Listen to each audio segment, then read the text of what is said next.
Hello, hello. I am Pretty Bird. And I'm Sweet Pea. And together we are Pretty Sweet. Welcome to Pretty Sweet Distractions, where we speak unfiltered about life, love, poetry, and prowess. So sit back, relax, and enjoy the distractions in the form of open discussions on artful words. Now, for our little itty bitty rules, we are grown up people talking about grown up things using all the grown up words. So if you're easily offended, this may not be your bouncing tea bag, cup of tea, or whatever floats your boat. We like to have fun, poke fun, and generally have a great time. So if you're down to be distracted, come hang out, chat, call, like, follow, share, leave your opinions on our opinions, click all the hearts, and show us some love. We have live streams every Tuesday and Thursday at 10 p.m. Eastern. You can find us live on Facebook, on X, on YouTube. Just type in Pretty Sweet, Prtty, sweet, all one word. Click on the red shoes, and you can listen to us live. You can find us anywhere you listen to your podcasts, or you can go directly to our archives at prettysweet.podbean.com and listen to all of our many hundreds of hours of jibber jabbering distractions. So tonight, it is if it makes you happy, then why are you so sad? Because I have a thing for the song lyrics. What can I say?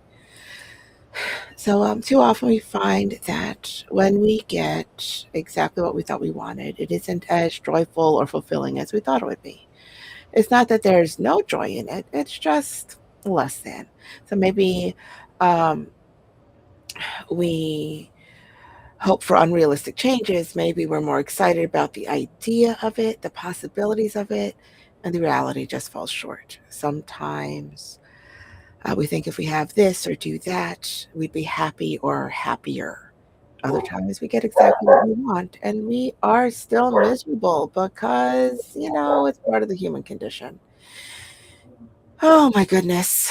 It's one thing to work towards goals and baby steps and all the things, and we feel like we're moving forwards, but oftentimes it's not like that. We have these big dreams or even little dreams, and we overthink them. I overthink them.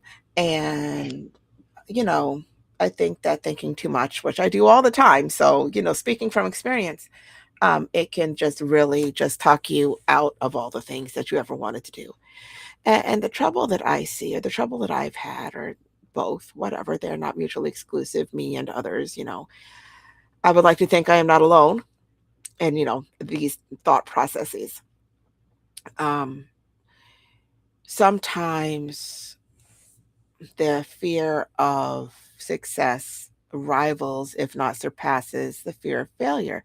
Everybody fails. We are fallible. We are imperfect by design. So we didn't learn lessons by never failing anything. So being failing at something, not reaching our goals, falling short, this is something that we should all know. Not that we enjoy that feeling, but it should be fairly familiar, if you're a grown adult. And but the thing is, what happens if we succeed? What happens if we do all the things we wanted to do and get all the things we wanted to get? What happens if nothing else changes? What happens if, all I ever wanted was to have this particular career, to make this much money, to have this specific car? What happens if you do all that and nothing ever changes? Because goals don't necessarily meeting them doesn't necessarily mean that it's going to change your mindset. It doesn't mean that it's going to be the end all be all. We don't know what's going to fulfill us, and usually things don't. You know, it's not about superficial holdings, it's not about, the tangibles that you can touch. Life tends to be intricately woven in the intangibles. So, those of us who look at the people that have versus the ones that have not, and we sit there and we're like, well, if I had all that, I'd be happy. They have no reason to be miserable. They could do anything they want to do. Well, you know what? Higher paying jobs usually comes a lot more stress. And a lot more stress means a lot less room for happiness. We all have, one size font of emotion, and we're going to fill it with angst, anger, disappointment, joy, pain, all of the things. So if we're all stressed the fuck out all the time over our job, over our family, over whatever, money is not going to sit there and tip the scales to happy, you know? I mean, don't get me wrong. You can be very, very comfortable being miserable, but that doesn't mean that it's gonna make you happy. And so I've sat here and I have contemplated a lot because all I do is think. I think and I don't stop thinking. I'm thinking at 3 o'clock in the morning. I'm thinking all fucking day long. Not that that's productive. And I learned that if I've learned anything, to be honest, but I have learned this. We, it is too easy to dwell on the wrong thing and make ourselves miserable. If we can be happy in those moments where we're with our people or we have the freedom to just exist for a minute exactly how we want to exist, those are the moments that are about as close to peace as we can find within ourselves.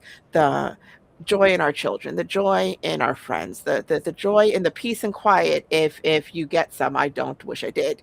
And all of those moments don't change because you have money or you have a different job or you have more things or different things. Peace is not bought, you know? It comes with acceptance. It comes with, I don't know, I want to say wisdom, but is it really? Because here's the thing. Um, I spent way too long looking for a sense of purpose and missing all the things that were purposeful in my life. I watched people around me have a calling, a true, I was called to do this, stars align, all the things. My life did not turn out like that. I am called in 50 different directions all at once. I can do a great many things. I don't want to do any one thing by itself for any length of time.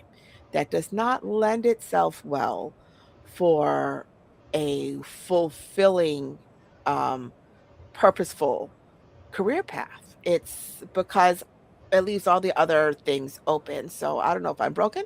I don't know what faction of normal I am.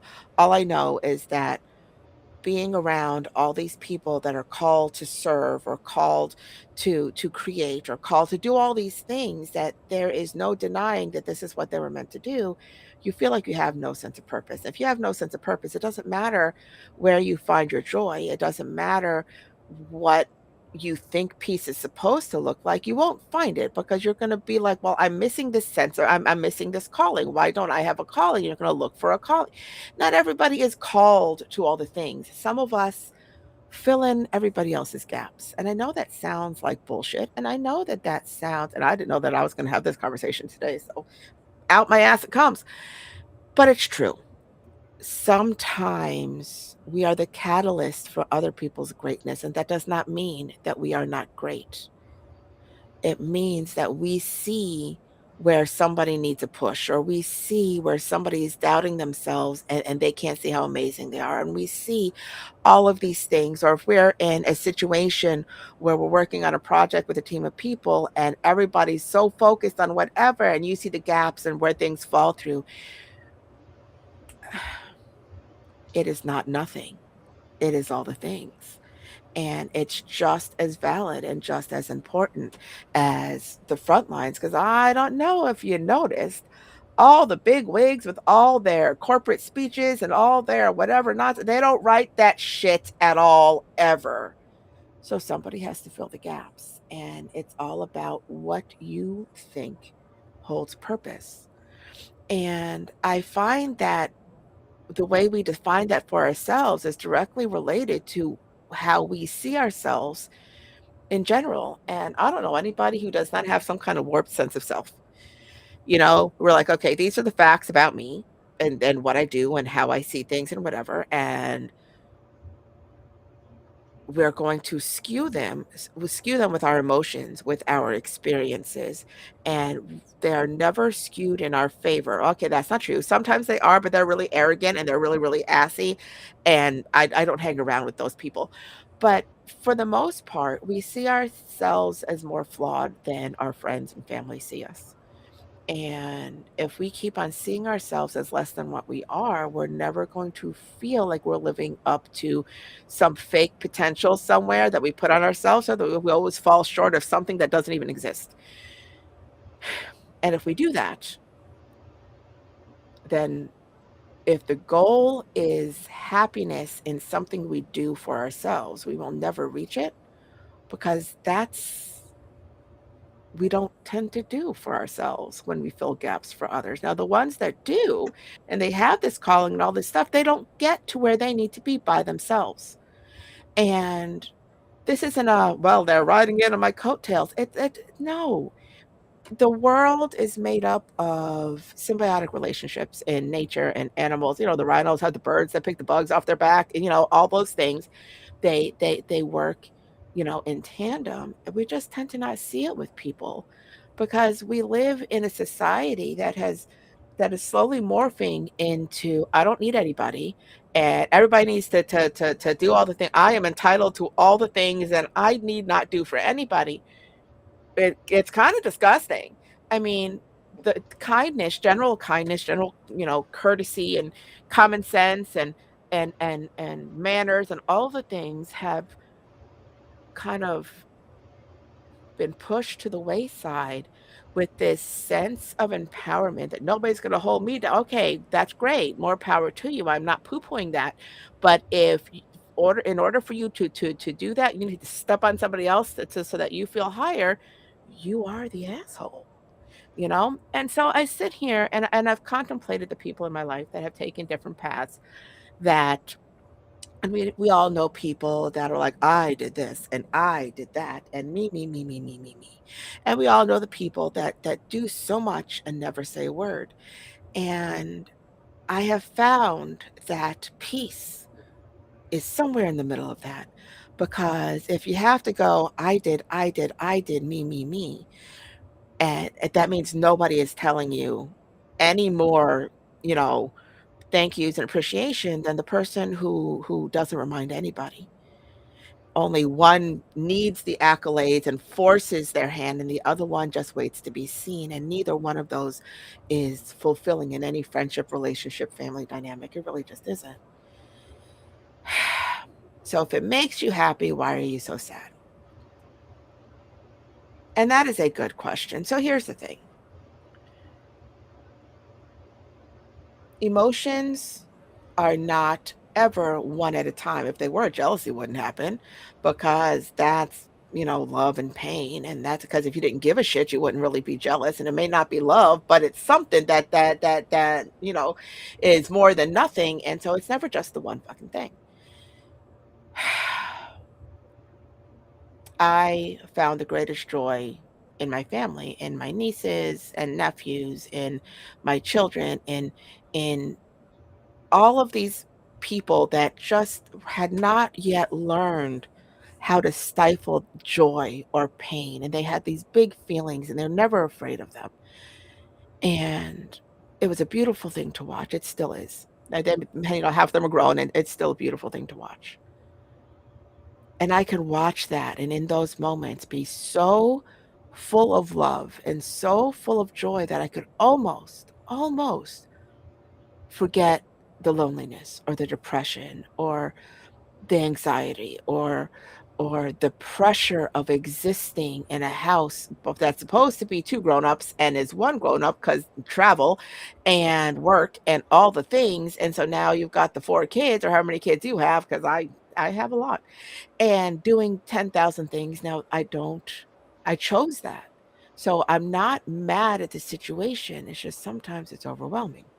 And when it was overwhelming, I found that I can still be present. I could still love them with everything that I am. I can still fight to the death if I feel somebody wronged my kids. I can still be all of those things.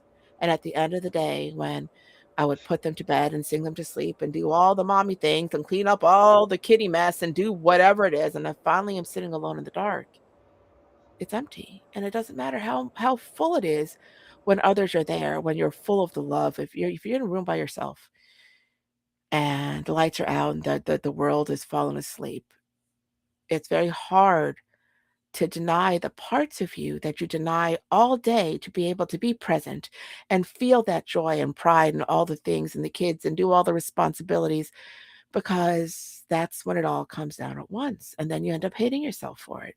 Because what the hell kind of parent, at the end of the day, resents their kids for not having 2 minutes to themselves? Well, you know what? It fucking happens. And it's a normal thing to be overwhelmed. And it isn't the kid's fault.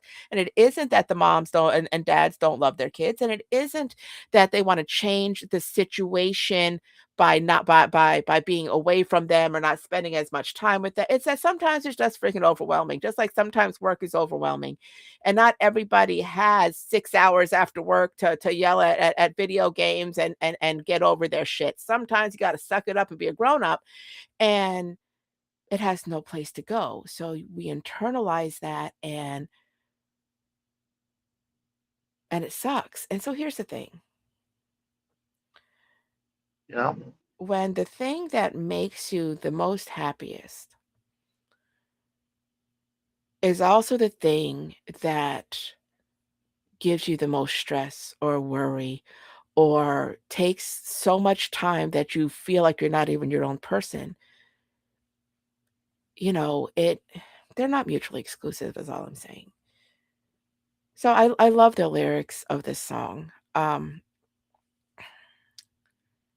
Because yeah, sometimes what brings you the most joy also kicks your fucking ass in the same day at the same exact stinking time. And it's a hard thing to reconcile because nobody tells you that shit.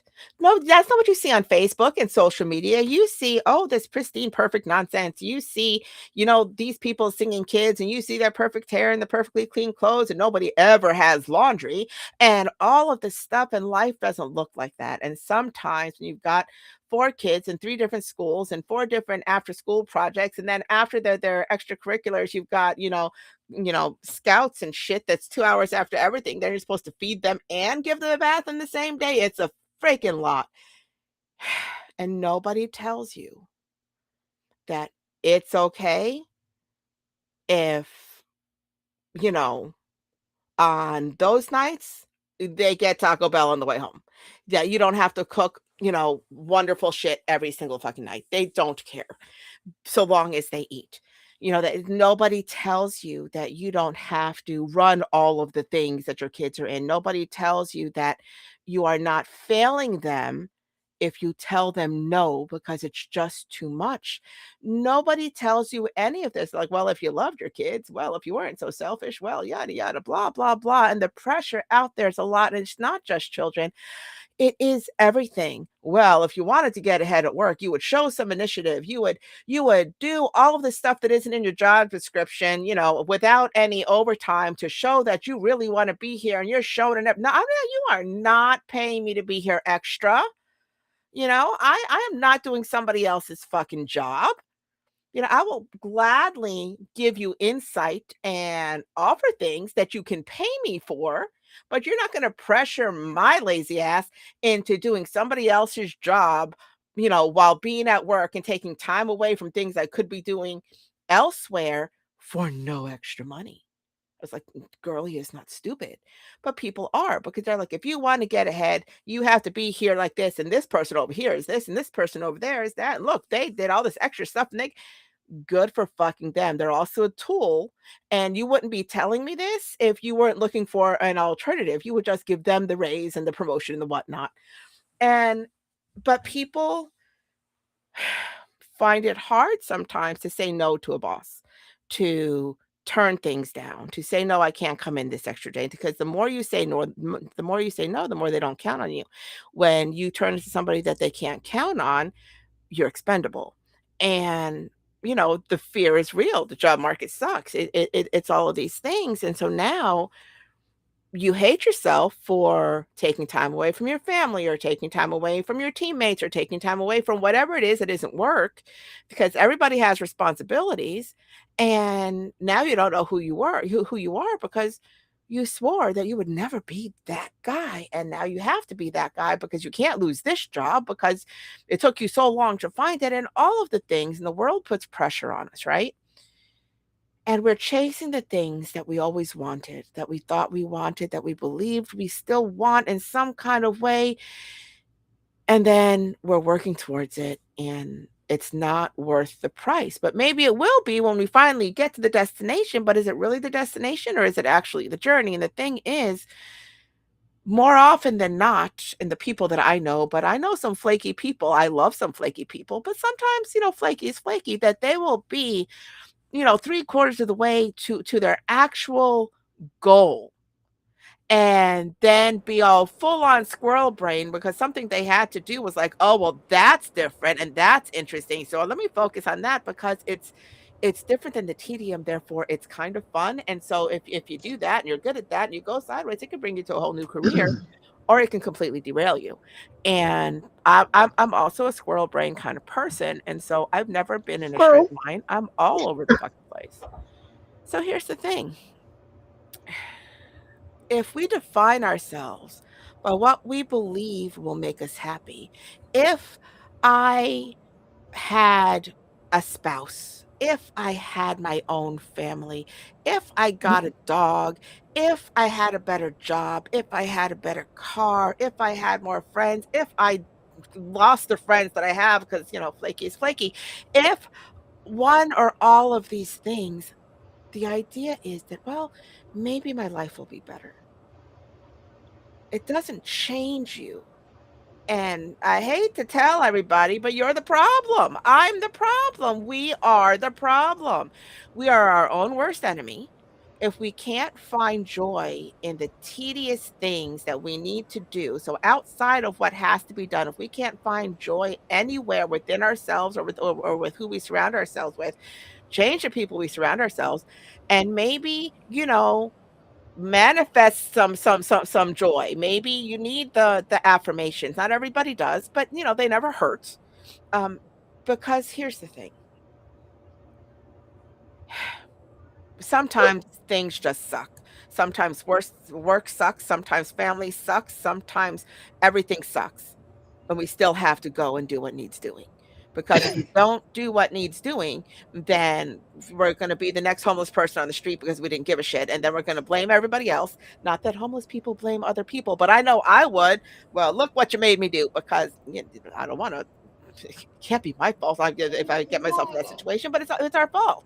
These are the choices we make. These are the consequences of our actions. So if we sit there and after we vent, because we all need to vent, and after we lament about what needs doing, what we could have done, and what we can do better, and all the things that are overwhelming, and why, yada, yada, blah, blah, blah. Everybody has their own bullshit.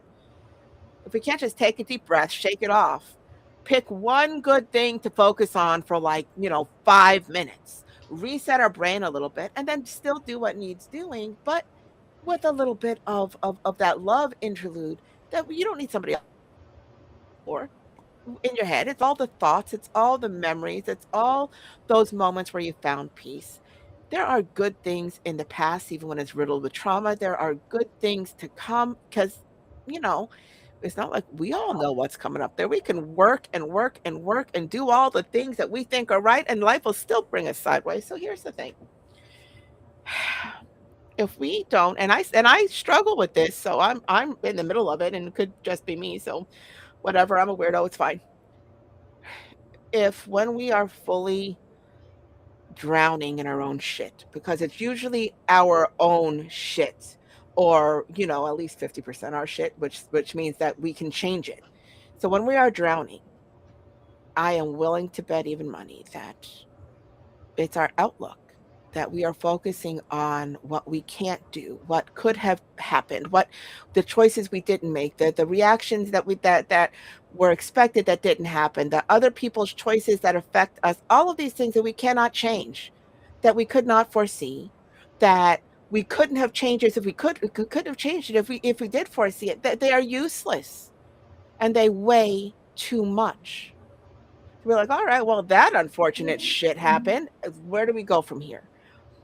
And nobody needs a full silver lining. Sometimes we just need a little bit of shelter from the storm, and then the sun will eventually come out. Nobody's asking to be that obnoxiously perky person. It's like, oh, my lunch fell all over the floor and I have no money. That's okay. I needed to go on a diet anyway. No, fuck those people. Okay. So I'm like, if I ever wanted to bitch slap anybody, it is those people. But there's something to be said. Well, all right then. So that sucks, and then you move on. What are you going to do? You clean up your mess and deal with the rest of your day. And I don't know if you need to go and grab the change from the center console of your car. I have, because sometimes that bag of chips is all you need to sustain you till the end of the day, so you can go to the ATM and get real food, or whatever the case may be. So we can sit there, and I guess that's the whole don't cry over spilled milk. But the thing is, I'm not opposed to the crying. Just cry for a hot minute. Don't let it define your personality. Don't let it, shit on your entire outlook for like the next 2 months. Pick it up, do what you got to do, and go on to the next task or the next whatever, or think of all the good things that you hold dear. I don't care if it is your pet at home, because if you're coming home to a pet, um they automatically make you feel better and not alone. I highly recommend. And if you don't, well, there's got to be things that we do just for us. I don't know if it's making fancy food. I don't know if it is, so this hobby, that hobby. I don't even care if it's the video games. I really don't. So long as it's something that you do for you. You wind down, and then, you try to push through. And it's a hard thing to transition from venting, poor me, poor me, to, all right, well, let's just do what needs doing, and what can we do to make things easier, and as we move forward. It sucks to have to be the bigger person all the time. I know it does. It sucks to, not want to stay throwing a tantrum, because that's the easy part. You let it all out, and at the end you kind of feel lighter, but nothing ever changes, and now you've wasted time. I'm not telling you people how to live your life. I don't even know how the fuck to live my life. I don't know how I got this freaking far, to be honest with you. But you know what you know, you learn what you learn. Life will suck. It will always find a way to suck on some level. So do we wallow, or do we be like, yeah, that happened, and move on? Like, and I think it's funny.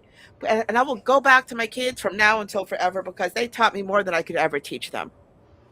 And the truth is this: when they're little and they, fall and they scrape their knee or whatever, I was never the one going, oh no, my poor baby. I will look at them. If they said nothing, they're like, I'm okay, then we're good. I would check for bleeding. I would move all their, move the limb, move whatever. Is he all right? I'm all right. All right. Do you need mommy kisses? Like, no, I'm good. All right.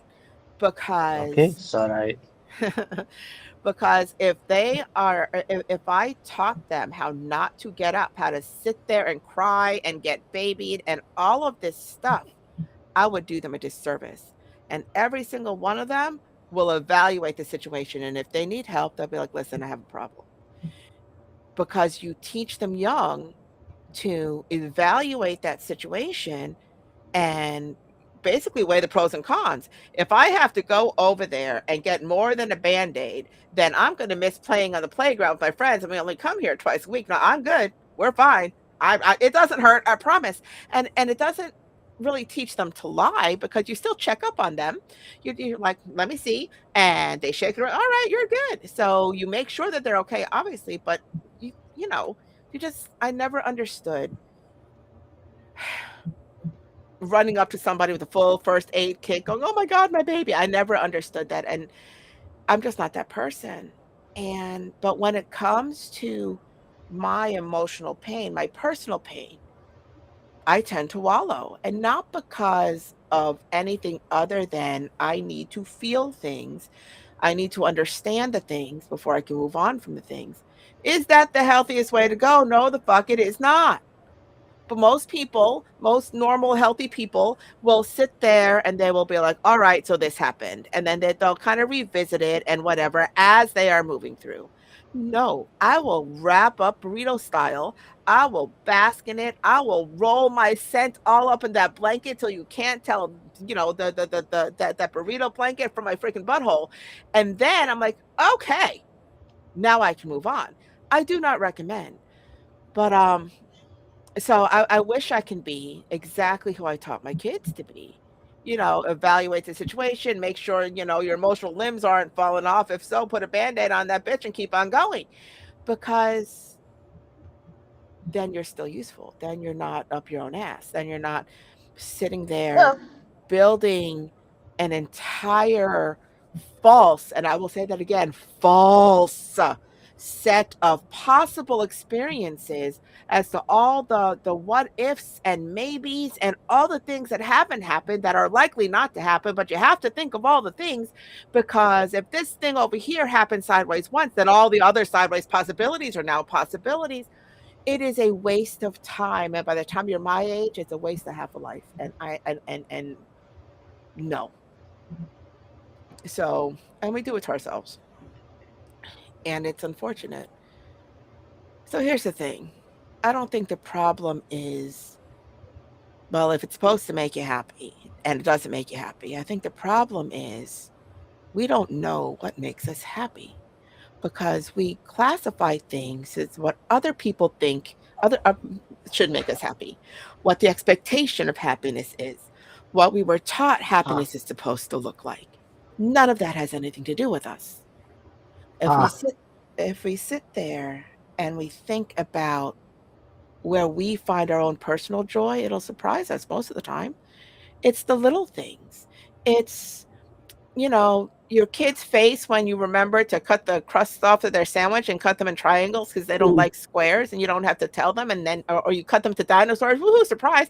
It's all those little things are joy. And when you do it for yourself, sometimes, okay, listen, I'm kind of, at times, not always, a girly girl, and if I can sit there, I can't sit and have other people deal with my nails, but if I can sit there and file them and make them pretty, and do my own little gel set with my little lights, if I have enough time to get that done and make them pretty myself, I feel fucking fabulous. And it has nothing to do with my nails being pretty, and everything to do with I've had 10 minutes to be able to do something just for me. And it doesn't matter what that is. It really doesn't matter what that is. So long as it's not normal, basic, shit, shower and shave your legs. It's, because those are necessities, and this isn't. So the joy isn't in the nails. The joy is in having the time to do something But just for you, or to do something that puts a smile on your face, whatever that looks like for you, because, I don't know who the hell you are. okay, okay, okay. What? My problem is the concept is myopic. It's not that that doesn't make you happy. It's that happiness is fleeting and momentary, and it's only a drop in the bucket compared to the rest of your life. No, Yes, you could be happy, no. but First that of all, happiness doesn't extend to everything. our emotions are myopic. They are ours. They are meant to be that way. That's how we process our stuff. So that's not a But problem. It's the truth. it's a momentary thing, though. It doesn't extend to the rest of your life. You, Everything you could is a be happy for a momentary thing. minute. Everything is a momentary thing. But if you're going to say that about happiness, so how are you going to say that about depression? No, We linger where we linger, because that's the it's a earworms is stronger next week. pull. We have to train, and that's the whole point. We have to choose those moments that bring us joy, to remember what joy feels like, to pull us through those moments that are not joyous. And emotions pull hard, and depending on where we are, and we all tend to wallow, and depression is a thing, and other, actual diagnosable, take a pill to regulate your brain chemistry. I'm not talking about that. I'm talking about our daily, everyday, run of the mill, feeling overwhelmed, feeling angry, feeling, you know, underappreciated, feeling sad, feeling lost, feeling loved, feeling joy. These are all temporary. because emotions are fluid. Everything is fleeting. The joy that we feel, because we usually, and I could just be speaking for me, so I will put that out there. I find 90% of my joy outside of myself. I find my joy in through vicariously through the people I love, through the people I care about, through things others have done art-wise.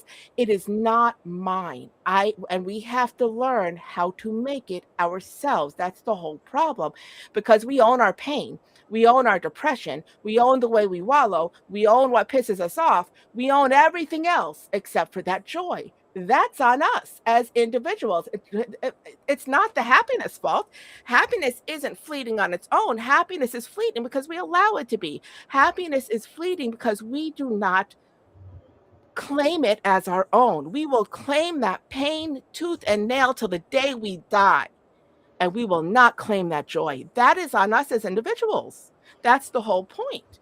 We focus on the wrong thing and we allow that to happen like it's out of our hands.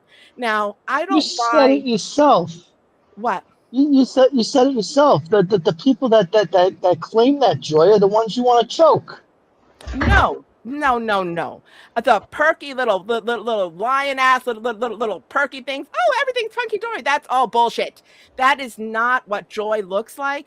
That is them trying to listen. Being happy and being perky are two very different things. Just ask your nipples. What do you know from my nipples? But yeah, I don't do perky. Perky is not a natural state for anybody. I don't give a shit. That is some drug induced unfortunate bullshit. And you can hate me for it or not. I don't care. The thing is, we never learned how to, and I'm going to use that phrase that I hate, choose happiness, because it doesn't feel like a choice. Just like we don't choose to be sad, we are sad.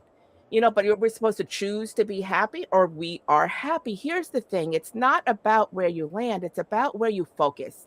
And where you focus is going to lead you to a much more neutral space much more often, which means that we get to temper our pain with joy, you know? And I will stand by that. Whatever faction you want to pull me sideways with, I will still stand by that, because our emotions are our own.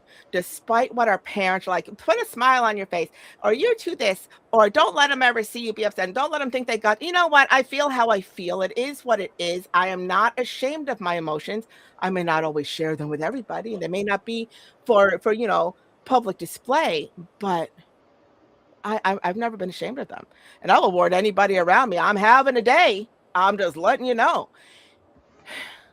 But I don't personally claim the joy, because I find it in others more often than I find it in myself. And maybe I need to look for it in myself. I don't fucking know. But I know that when I find it through others, it is still my joy. I am the one smiling. I am the one crying happy tears. I am the one full of love. So wherever it's born, if I'm feeling it, it is still my emotion. And that needs to be focused on more than the loss, than the way we dwell on years of lost love, or people that are no longer in our lives, or all of the things. Because I will sit there and think about my dead mom from and never get over it. Uh-huh. And I'm fine with that. Like, I'm like, okay, so I miss my mother, but it will keep me tempered in the wrong direction. If we keep on dwelling on all the things that we've lost all the time, and don't make room or don't make a choice to look for the times in our lives where we were fully joyful and embrace them the way we embrace our pain, we will always feel, you know, more down than up. And we spend a lot of our lives like that. I mean, and that's perfectly fine. I'm sure that's part of the human condition. If we were happy all the time, well, we probably drug induced, but if we were happy all the time, then it wouldn't feel so special, but it's supposed to be elation is supposed to be as often as those um, drops and sadness, those truly depressive moments, they are never supposed to be, and I'm going to say supposed with finger quotes and very loosely, the way it goes. Everything's supposed to be more closer to a neutral 0 where you can be joy, pain, joy, pain, and not full elation and full, the depths of hell and sadness. Those both of those, the high point and the low point should be fleeting. Everything else is just a wave of life, and it changes minute by minute, hour by hour, day by day. And that's the goal, is to live in that wave of, you know, fairly equal parts joy and sadness. That's a hard thing to do because we focus on the wrong shit all the fucking time. I am just saying. So, Sweet Pea, your thoughts? I if it makes you happy, why are you so sad? One of the things I think that individually, and I'm not talking broad or a broad spectrum, is the idea of broken promises. I mean, you can be so happy in a relationship or with a friend or with anything, and then something turns, and it's not like you don't want to be happy with that person, but you can't be anymore. And, they've done that. And people are walking around, well, you guys were so happy, or you were so happy, and they know nothing of what happy was, because sometimes we hide all the ugly inside, behind closed doors or inside ourselves. So that kind of takes the light of our happiness out. But you can definitely feel that, especially when people are breaking up, because third party observations are always like, but you guys were so happy, how did that happen, what's going on? And it drives me insane. um, there's a lot of that, even with friendships, that like younger friendships, that you swore you'd never not be friends, and it was the happiest time, and now you don't even remember their middle name, or the thoughts of them don't bring you happiness. Maybe thoughts of what you did at a younger age bring you joy, but then when you think of things that have happened, you have no more joy. So it's always kind of that dichotomy running through your head when you have those kind of relationships that fail, that there are times when you can go back and you can remember, and then there's happiness, but then a different set of reality comes in, and you're very sad. So it's kind of crazy like that. I too have two grown sons, and I watch them constantly. Like, what are you doing? How's it going? Who's doing this to you? How's your job? How's this? How's that? And I'm sure that does not make them happy, but they love me, so they're going to say they're happy, and put up with me. But it's got to be, daunting on them, because I would be horribly sad if I had kids that didn't want to talk to me. And I know there are parents out there that have that situation. And it's got to be so sad. Not that you're not happy with the kids or anything, but the current situation has you just so sad. But your eyes can still light up when you're talking about your kid. So I think sadness and happiness, it's a revolving door. Your emotions, depending on what's going on with that person or how it's going on with that person, you never know that the person that brought you happiness can suddenly bring you sadness, or memories from the past can make you happy, but current day you're sad. So I really think it's kind of a roller coaster of happy and sad in our lives. Well, everything that you said is relationship wise. It's in the hands of somebody else. But what about for yourself?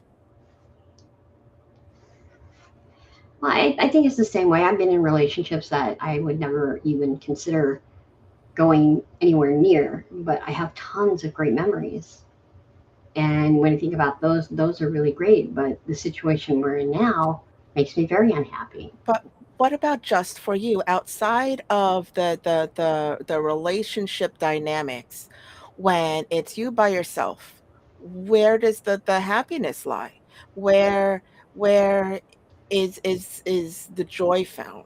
Because I think that that's the basic problem. We look and we look and we look and we look, And even I just said, I find it through the people that I love. I didn't necessarily say I found them with the people that I love. I love, like, and I'm going to keep on, the kids are just the easiest examples to understand. I will watch them do what they do. I will watch them be who they are. And I take great joy in that. That has nothing to do with our interpersonal relationship. That is like if I'm watching them win a race, or if I'm watching them sing on stage, or if I'm watching them in one of their competitions, that has nothing to do with me, and I am freaking elated. And I hold on to those moments of love and pride that I claim emotionally, but they are not mine, and they have no relationship directly to my emotions. Like it's not, you know, a sibling, it's not a spouse, it's not a relationship dynamic. I It's easy to fall into a um kind of a blob of a relationship where the emotions are all mixed up together. Now I am so serious. When before I married my husband, I was very much, oh, he makes me happy. Oh, he this. Oh, I all the things, blah blah blah blah blah blah blah blah blah. And then he dumped me, and I left the country and never again. And I sat there, and it's because I learned that I did not need him to, because it was just months later that he came back, and because he didn't lie or whatever, I was just like, all right then. Anyways, um, but I had to learn that I went back to school. I had a job, I had another boyfriend, I was doing all the things all by myself, and it didn't break me. And because I knew that I did not need him to be happy, that it changed the baseline of what our relationship was. And I think it's the only reason why that has worked. Because once you realize that um they're not a necessity emotionally speaking that way, they're there because it's your choice to keep them there, not because you would, they're detrimental in their absence. It's different. And so my concern is our personal happiness, like our personal, if we're all by ourselves, where do we find joy? And it's not found in other people, like in relationships, in loving relationships, and sibling relationships, and parent relationships, and romantic relationships. I mean, do they help? Yes. Can we find joy in those? Absolutely. But that's how we also get lost, because we feed that, we feed that, we feed that, and we don't feed our own joy. We don't feed things within ourselves that look for beauty elsewhere. And I'm questioning this because I want to learn. I need to learn. I want to figure that shit out. I'm old. My time's almost up. I want to figure it all out. So rack and Yeah. tour. What are your thoughts? See, I'm the cynic. I'm definitely like, Yeah. half the time, I think we're too stupid to know what makes us happy. We're too stupid to know what we want. Half the time, we're given the choice. We're going to chase after what's not good for us. I mean, I don't know. It's like you say, it's one thing to turn around and be like, I want to be happy, but at the same time, it's like the amount of things that you chase after that make you happy. It's like some of them are unattainable goals, and that makes you depressed. Sometimes it's just situations that are just not good, not healthy. Well,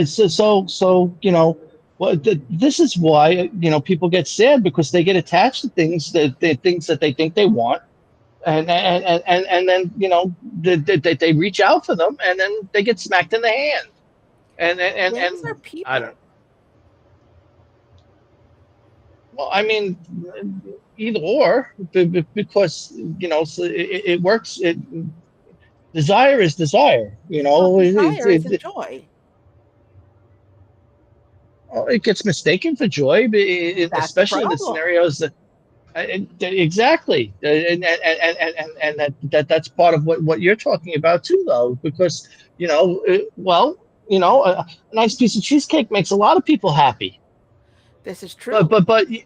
but but so where does that leave you then? Emotional eating. I It's eat because one I'm that's one. sad. Oh, see, okay, well, It but if fills the holes. but but if it makes you happy, why are you so sad? Because it doesn't make me happy. I'm miserable when I'm eating it, but my mouth is very happy while it's tasting it. See, two very different things, not mutually exclusive. So here's the problem that I have in life in general. Just trying to human in my head, the way I'm hoping that it works is that if we are by ourselves, there is still the hope for joy. There is still happiness. Our kids outside of a relationship, there is no reason to not be able to find some kind of joy or peace or self-acceptance or a higher understanding that can lead us to a very fulfilled life with that, not necessarily without people in it, without any human interaction, but without having to rely on a partner to feed our emotions enough to maintain a semblance of joy. It's not anybody else's job to make me happy. It's not anybody else's job to do. Okay, listen, I know what you're gonna say. Imma fix it. This is what I'm gonna say.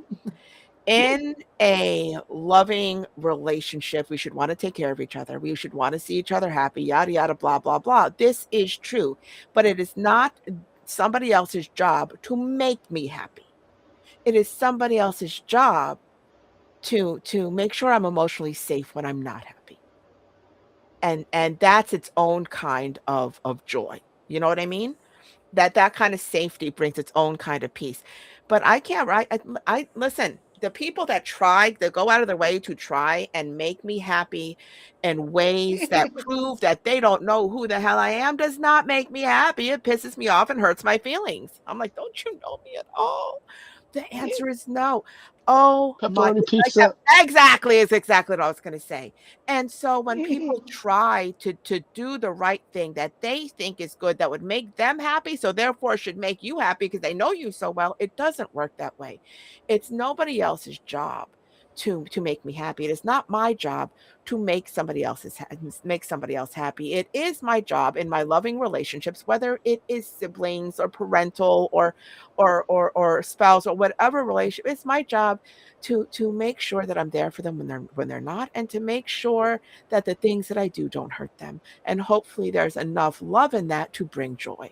But it's not anybody else's responsibility to keep people happy, because it will accidentally and then on purpose get used and used up, and it's unfortunate. And I get that that's unpopular, because back in the day, as women, we were all, "You need to make sure your husband's happy. You need to make sure your kid, your blah, Oh, blah, blah, blah." Oh, fuck all of you people, because no, we all have to try to find enough joy to balance the responsibilities of life, and that is on us as individuals, hence the whole work life balance. That's not anything that I can force on somebody. You need to spend more hours at home. It's not going to make anybody spend more hours at home if what they really need to do is make their quarterly whatever so that we can have a Christmas. It's not helpful, you know?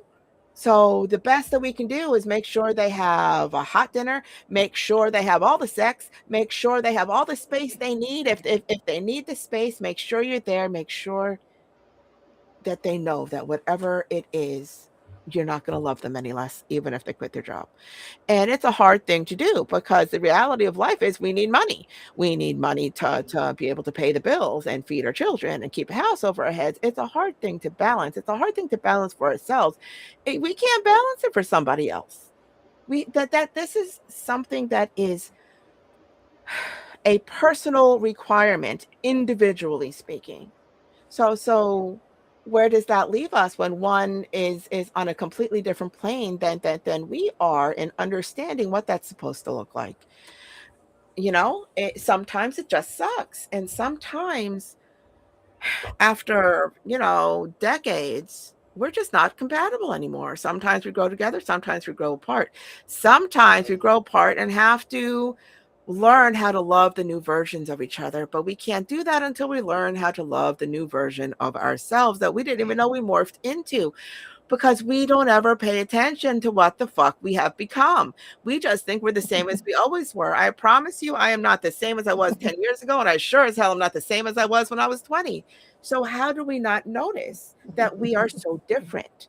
You know? And it's just this whole, peopling sucks and humaning sucks. And it's I think that And we're back to cheesecake. there's a universal thought that life shouldn't be this fucking hard.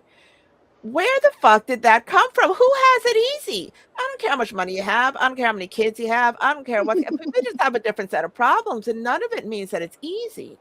It just depends on what we focus on. I will give the millionaires this: they can focus on a lot of things that we don't have to focus on. If I didn't have to focus on bills, if I didn't have to worry about a mortgage, or to worry about, getting the car fixed, or worried about the kids schooling, if I didn't have to worry about any of that, I'd have a lot more time to contemplate joy, you know?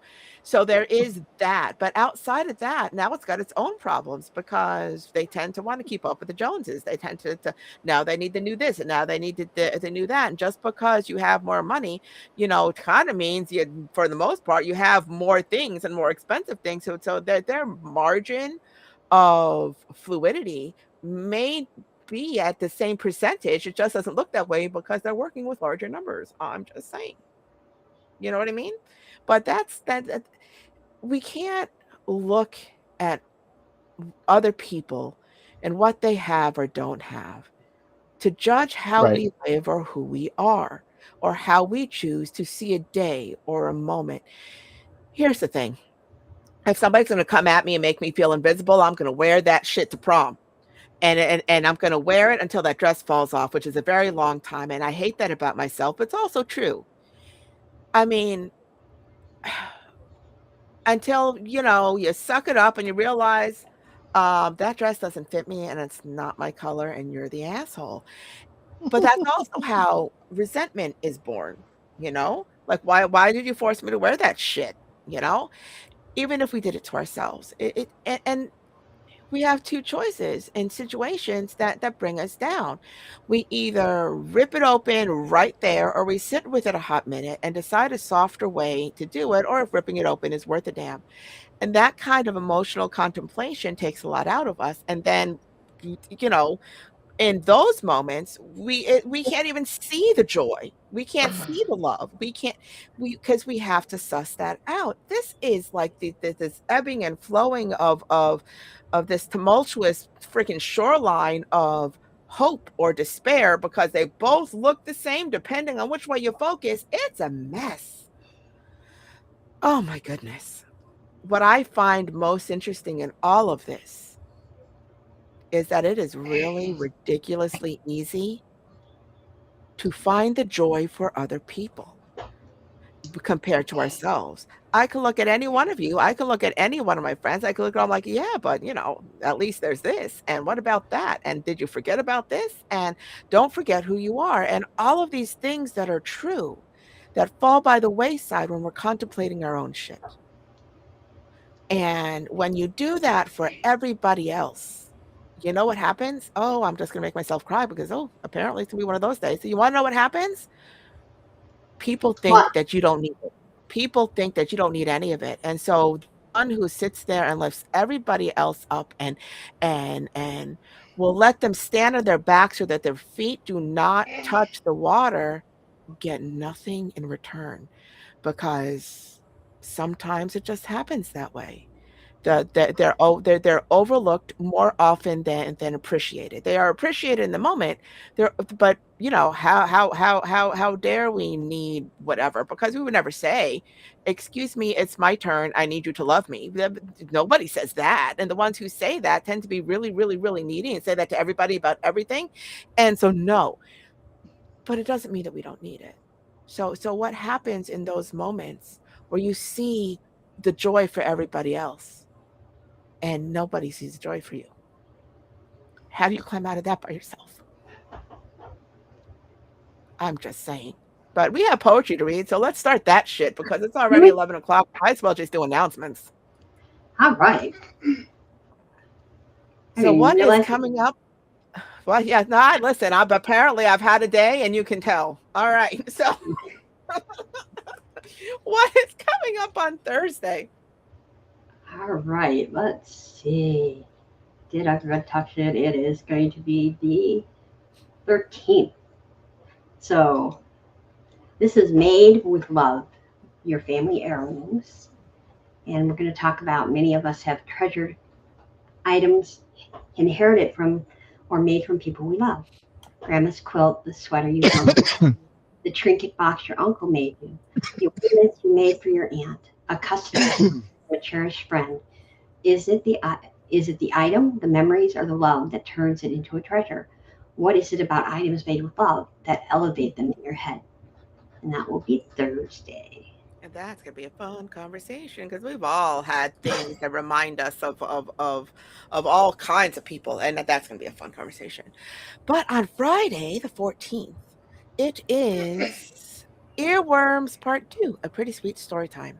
And for those who don't yet know, our story times are everybody's welcome to call in and tell a story. There is no poetry to be read, and it is earworms. It is, um, oh, darling, do we have a fun show for you? So when you hear a note, it reminds you of a song, especially if those songs come with the story. We are going to be singing ditties and sharing time. So when that song gets stuck in your head mid conversation and you just can't shake it off, pass it off to someone else. Yes, it is the bothersome earworm and it is contagious. So our storytime shows are open to everyone. We will be posting that link wherever you're listening to us live. So if you would like to join us in the studio, click that link and come on in and tell us all about it. So there will be a lot of bad singing. I am just warning you now. It will be fun. Yeah. So that's not evil, it's fine. So that is Friday. And next week on Tuesday, it is toxic traits because, apparently I have all the fun topics. It's easy to see toxic traits in other people's relationships, friendships, and family dynamics. However, tempered with our own kindness, toxicity seems more nuanced in our own reality. We keep giving the benefit of the doubt and making plausible excuses. Maybe we should listen when someone points out those toxic traits we are too close to see. That is next Tuesday. And then on next Thursday, it is emotional echoes. When someone touches your life in a very real way, no matter how small, it lingers. We may not even notice at the time, but years later, those emotional echoes surface as they cross our minds. So I'm looking forward to that too. Yeah, so that is what is coming up. And again, you can listen to us every Tuesday and Thursday live on Facebook, YouTube, and X. At 10 o'clock Eastern. And you can listen to us wherever you listen to your podcast, Spotify, Apple Podcast, Amazon Music, all the freaking places. Just type in Pretty Sweet, PRTTY, sweet, all one word.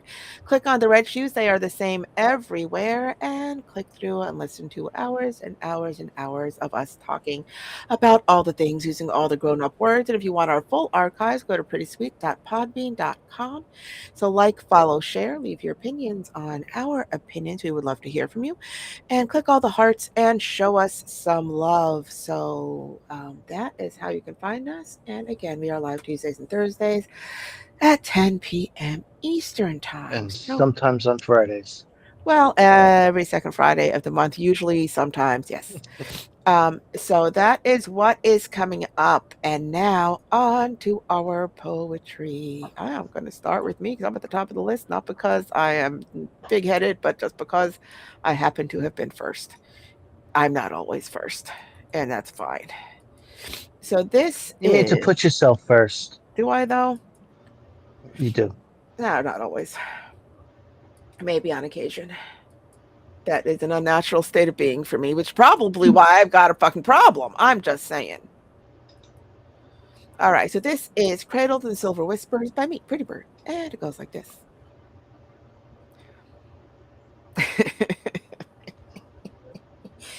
Oh, I think this might be sex. Okay, this is Cradled in Silver Whispers by Pretty Bird. Through my strength that fools a world of fools, you stroke my vulnerability to assuage my fears. I tremble as you pull thoughts to the forefront, naked, touching my skin with a gaze that grazes the pasture before you, feeding on my flesh that quivers beneath the weight of your breath, which warms Oh, me in cold air I've grown accustomed to. You scoop me into your words and swaddle me in silver-tongued soliloquies, an afterthought of secret emotion oozing from longing lips. Never wavering, I am safe in your eyes against your skin as you stare to my depths, feeling my bare emotions run the length of desire. Hoping to find that which eats empty corners with warm light, my body turns temple under your guided tours. An expert witness, examples proving that theory does not equal practice. For when you come close in mind, the soul follows the body to Shangri-La and the realization that bonded leaves nothing to hide when you stroke my vulnerability and assuage my fears. End poem. Well, um, through my that though my strength that fools a world of fools, you stroke my vulnerability to astute. Yeah, sorry, my fears. assuage. I know. Thanks. I can't talk today. I'm very glad I got through tumble or tremble for thoughts on the forefront naked. Um, I think there's a lot just in that very first stanza because, you know, sometimes we are doing things that we can hide. You know, I can fool you with whatever I'm going through because I don't want you to be kind of unhappy. You just keep me on that pedestal or wherever you've got me because I don't care if I fall, but if you do, oh my God, it's going to devastate you, and we don't want that to happen. And but that person's there. Vulnerability is a very tough place to be because rarely do people of, I don't know, kind of character or strength allow that to happen. We don't like to be vulnerable. We like to stand strong. We like to do it by ourselves. We like to know what's going to happen. We kind of want our ducks in a row quacking. So I find a lot in that very first stanza. And then again, it goes down to never wavering. I'm safe in your eyes against your skin as you stare into my depths, feeling my bare emotions run the length of desire. Oh, I think that might be my place of joy. If I could ever find a place to be like that, that would probably be my sense of joy where you can just collapse and actually let somebody know who you really are or tell them your feelings and not be afraid to be judged New or Jersey. you know, that would be a great place to be. But for when you come close in mind, the soul follows the body to Shangri-La. For in the realization that bonded leaves nothing to hide, when you stroke my vulnerability to, go ahead, Hatter. Oh, Hatter. Oh my God. Rack. My apologies. I can't believe I called you when Hatter. I when I struck your vulnerability, go ahead, rack. I mean, is that an offer? That's what it sounded like to me. Uh, Yeah. I mean, The idea of this, when you think of it through the lens of if it makes you happy, is a little confusing, but at the same time, very understandable because again, Sweet Pea mentioned, it's our vulnerabilities that need they're tough. They're toughest to deal with in the sense of sometimes you have to discern whether it's meant to just listen, or if you need to do something. So again, it makes navigating a relationship difficult at times. and you know, you mentioned from the top, the way that um, people when they want to give you something, sometimes that they'll think of, well, this is what I want, so maybe this is what'll make them happy, and that's the most telling when they don't know you. There's a lot wrapped up in this that's again, without having it in front of me, um, it's kind of hard to unknit. So the emotion, it is palpable. Let's leave it at that. And the fact that it includes sex, yeah, that's kind of a happy thing. So here's the thing. Um, through my strength that fools a world of fools, here's the thing. Most people will take somebody strong, accept their strength, and refuse to see that they can be anything other than that. Right. And they don't want to see it.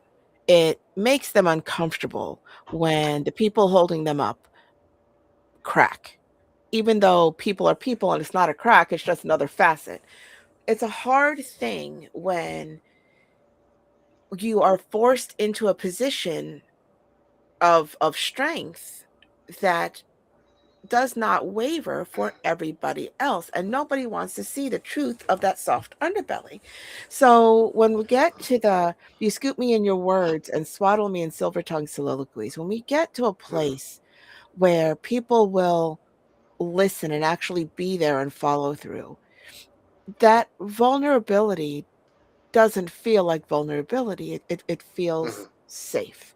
And in that safety comes the freedom to do all the sexy things without inhibitions, without fear.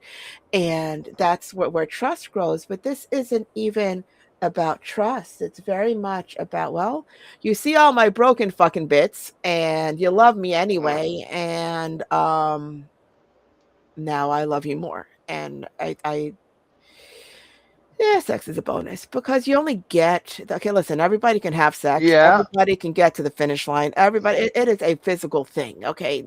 You woohoo. It's different when there is that emotional Emotion um, investment. bonding where there is that kind of honesty and that safety as well. And I keep on saying safety, but safety is a hard thing to freaking find in anybody else because everybody has their own stinking agenda and their own selfish needs and all of that stuff. So when you feel truly safe with somebody and all of your quirky, kinky things and all of your broken, soft bits and pieces that were never healed right, when you feel safe that way, it's you feel like you can do anything in that relationship, and Uh, it elevates it emotionally, so it's never just sex. It's this practically yeah. ethereal fucking experience, and I'm not gonna say fireworks because it's better than fucking fireworks, but it there's a freedom psychologically speaking, that allows your body to do everything it's meant to do without having to focus, without having to think your way through it, without having to worry about anything. And it's a beautiful freaking thing. I'm just saying. So I don't know what I just fucking did. We have Budo on the wall. So let me know when you guys see him because we have a song. Yes, we do. I see And him. I'm very Sing for me, bud. exactly. I don't know. My computer has decided to show me all the things that I closed like a week ago. So it's just a moody bitch, just like I am. So there's that. All right. Bud is going to serenade us, which I love. Here we go.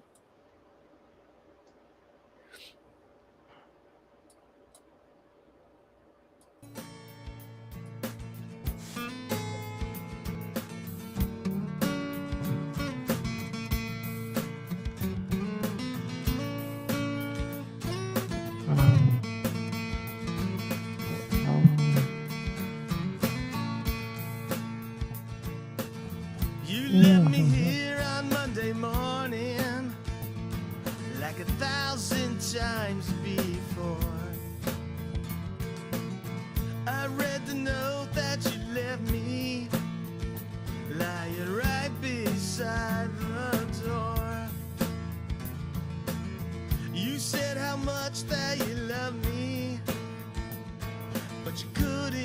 stay anymore. Our life was not what you expected, that you needed so much more. You said too much to me, now you wanna set me free. But I am down and out, and I wish that you could see. I've got the Monday morning blues when you put on your walking shoes. I've got the Monday morning blues when you put on your walking shoes. Ba ba ba ba ba da, ba ba ba da, ba ba ba. Ba ba ba ba ba da, ba ba ba da, ba ba ba.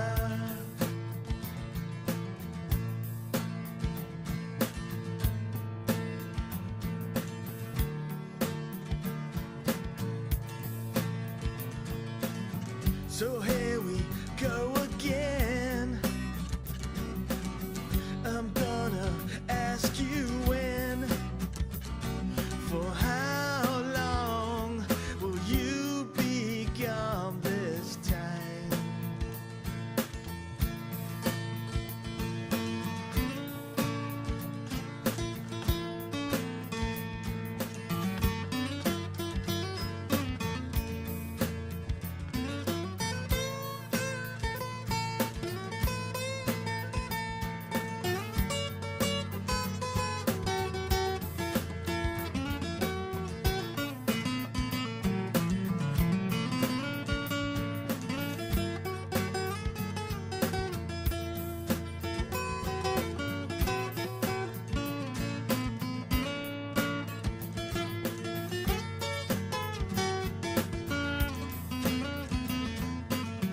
I've got the Monday morning blues when you put on your walking shoes. I've got the Monday morning blues when you put on your walking shoes. So baby, please take care, and I hope things work out there. You'll find your happiness, and if not, then I'll be there. I know you don't need me, but if one day you could see that what we had was true, and the love I have for you. I've got the Monday morning blues when you put on your walking shoes. I've got the Monday morning blues when you put on your walking shoes. Ba ba ba ba ba da, ba ba ba da, ba ba ba. Ba ba ba ba ba da, ba ba ba da, ba ba ba.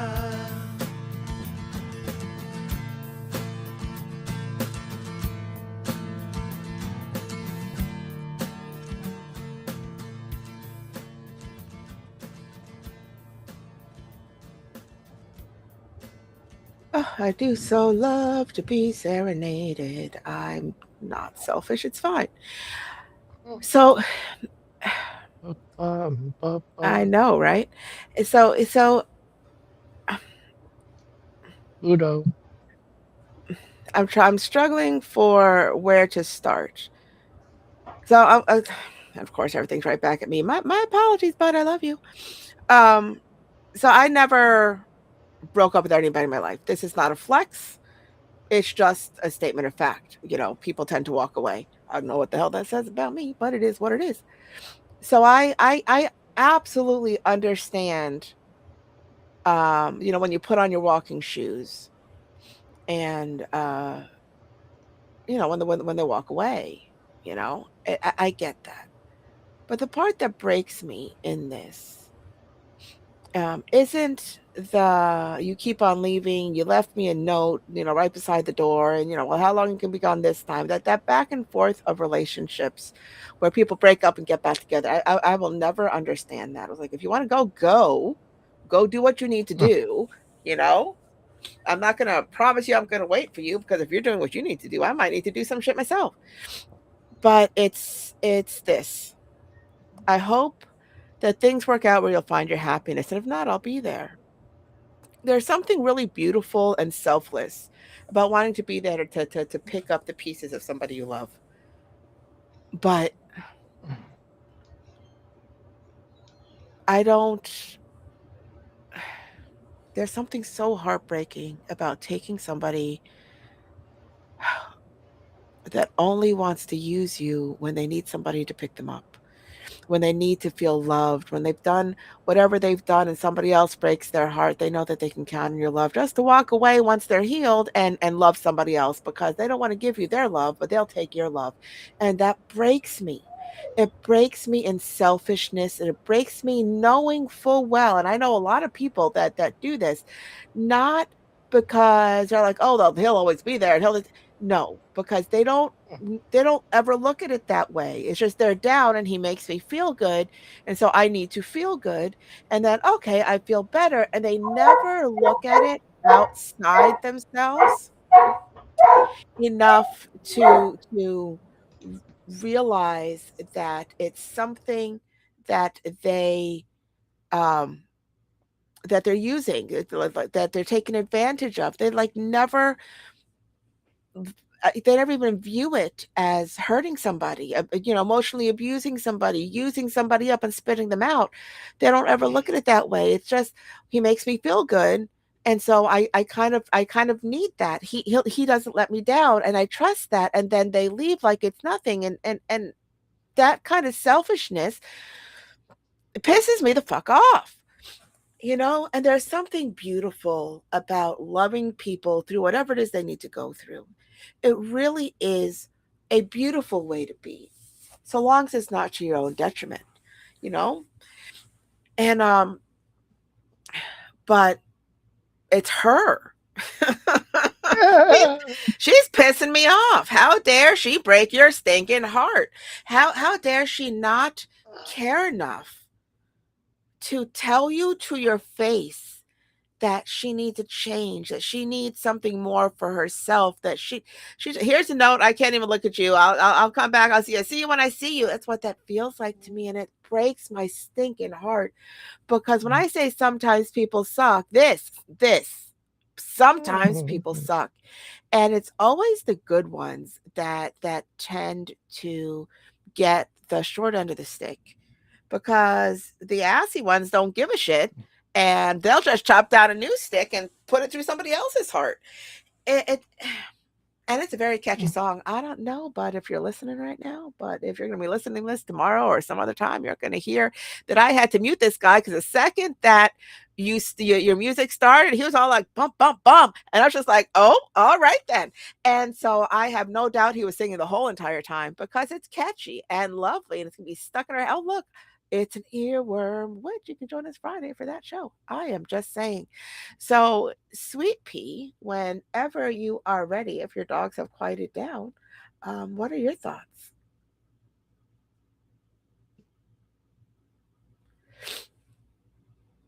You're still muted.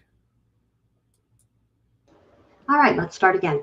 Um, First and foremost, the Bob Dylan like melodic sounds of Guido really always make me smile. Um,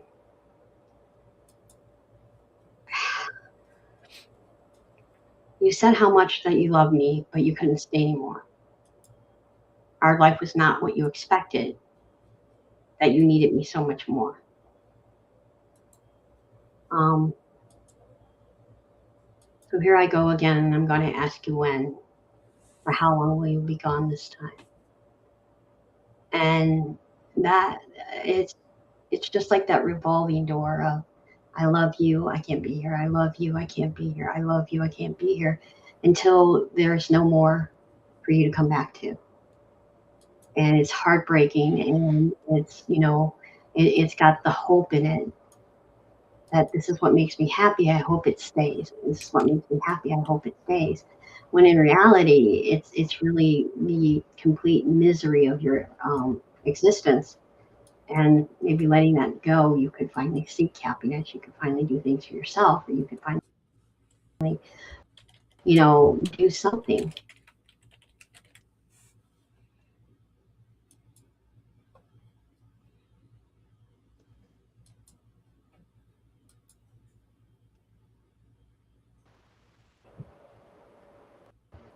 So, Rack, we have you up. I don't know what happened to Pretty Bird, but until Bud. she, I'm here. yes, Bud. your thoughts, Bud. I'm sorry. Good God, I told you guys my brain was not Uh, working.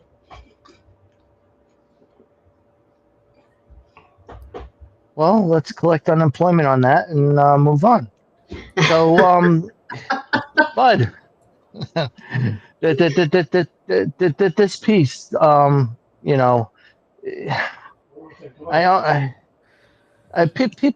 people tend to want to tell other people, how to live their lives and what you deserve and things like that, or what other people don't deserve.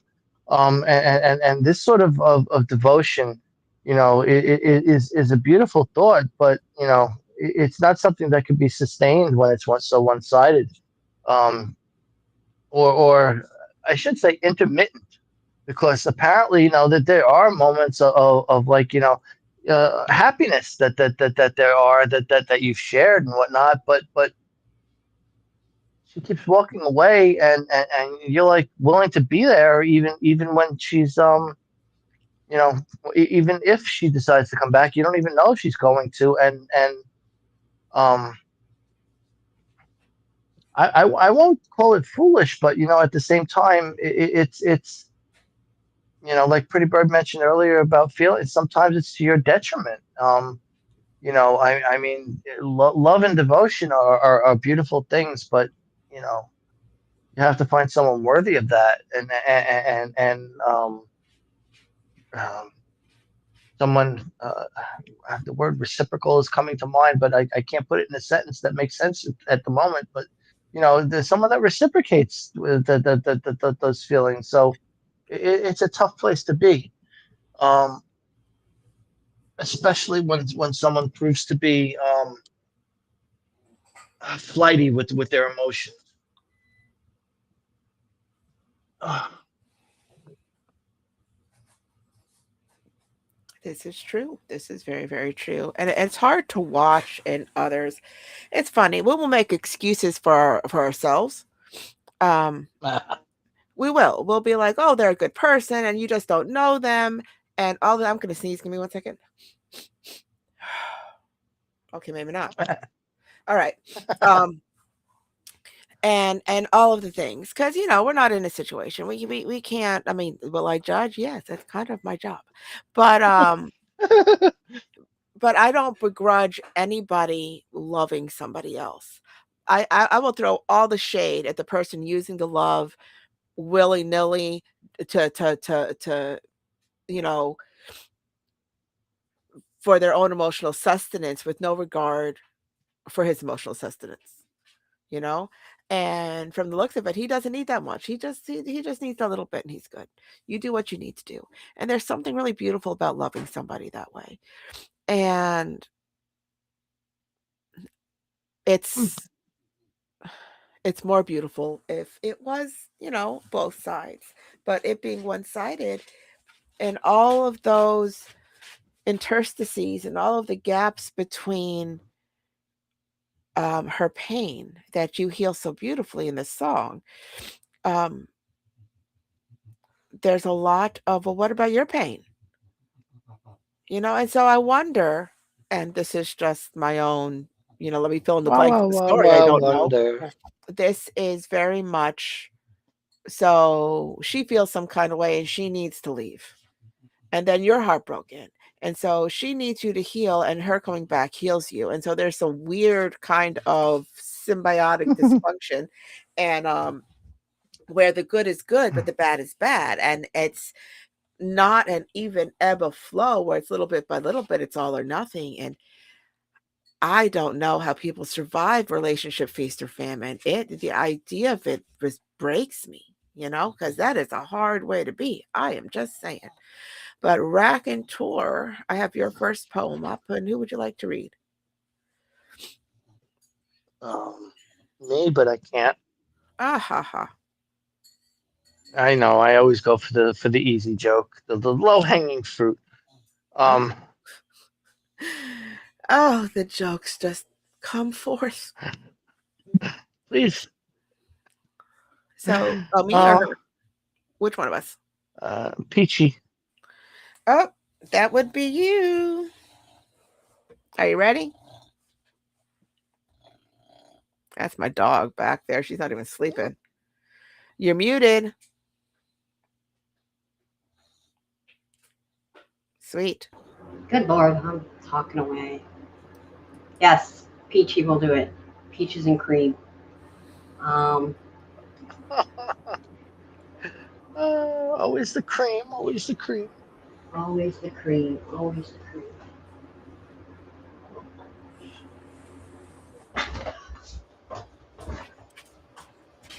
All right. I know what I'm doing. Hold on. Actually, I do know what I'm doing. I'm just not doing it very well.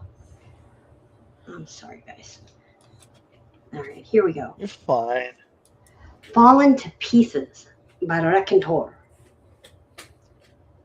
My mind gives birth to happy thoughts, and my chest is where they go to die.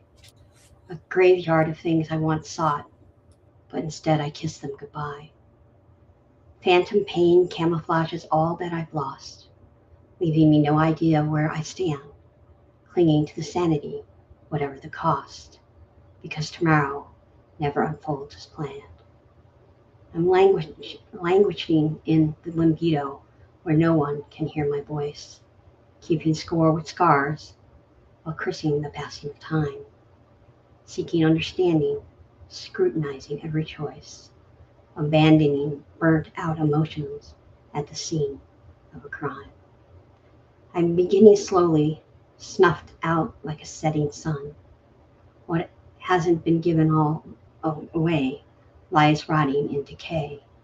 And in the end, when all is said and done, a gentle breeze will blow whatever is left of me anyway. And peace. You know, that opening couplet, my mind gives birth to happy thoughts, my chest is where they go to die. And I think that tells the whole story. I mean, even without the wistful details that kind of turn us into dust blown away in the wind, because we could try to be happy, we can think about being happy, we can pretend to be happy, but the heart wants to do what the heart wants to do, and sometimes it needs to bask and wallow and do all the unfortunate things because we can only make excuses for absence. We can only, try to justify all the things. And the unfortunate part is a lot of us, we judge everybody's actions and reactions by what we would do, and it has nothing to do with why they do what they do, but it doesn't really fucking matter because the damage is done. And so we sit there and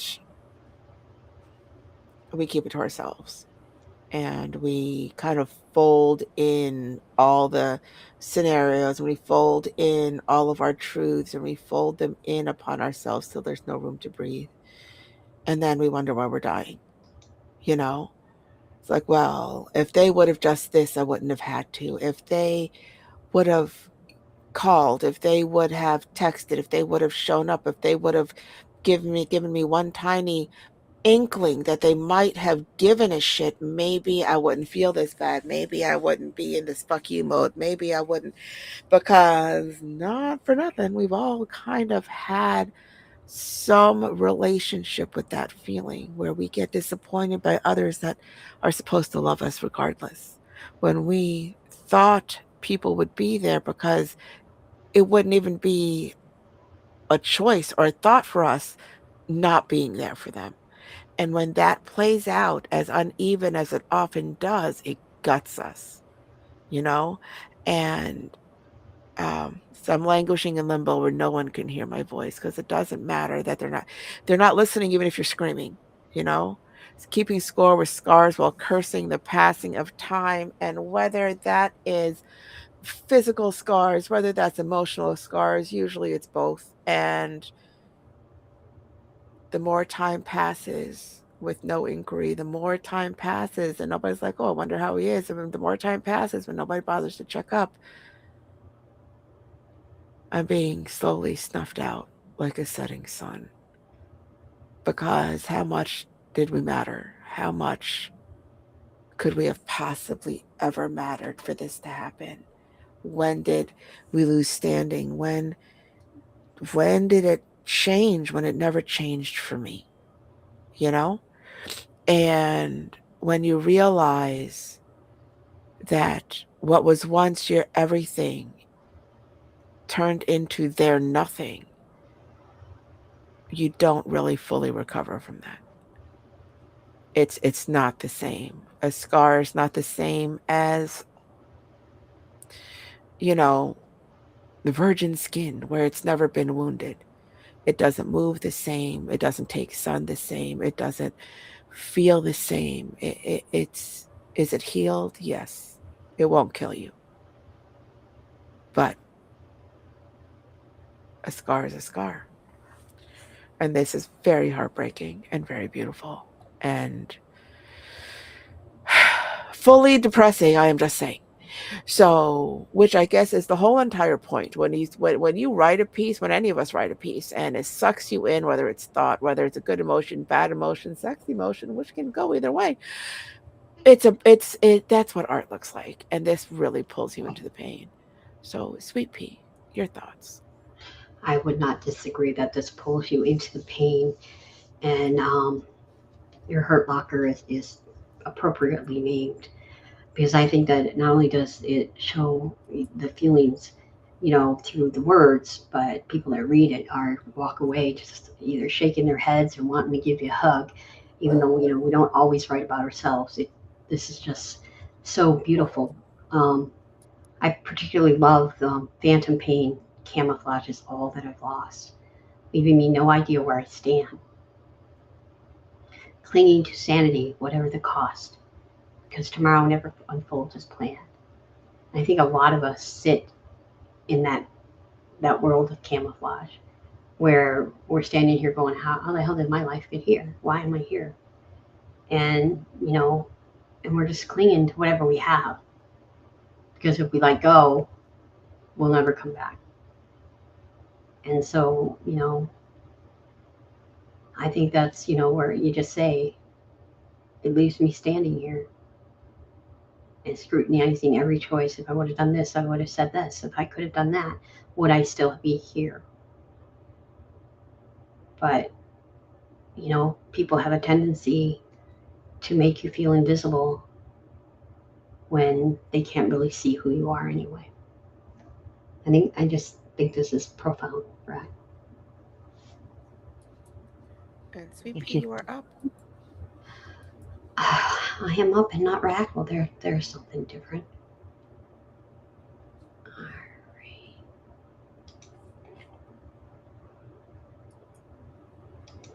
This is begrudging the path of happiness. The coldness in your voice, of your body language, reveals the umbrage of the honesty your lips refuse to speak.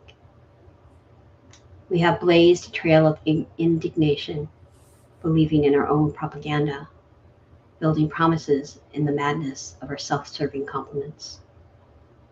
Begrudging the path of happiness, fixated on yesterday's lost memories, of the ghost you never wanted. Fuming in the face in the mirror, picking gravel out of my teeth after eating another piece of I love you baby pie. Fossilized softness bruises the ego as alienation breeds between the line of common conversations. Eggs get broken with every word spoken. Resentment fuses to my core, hate and passion entwine as lovers. My joy comes in your pain. Watch me smile as you wallow in your shame. Roll the dice. It's your turn in our game of rage. And poem.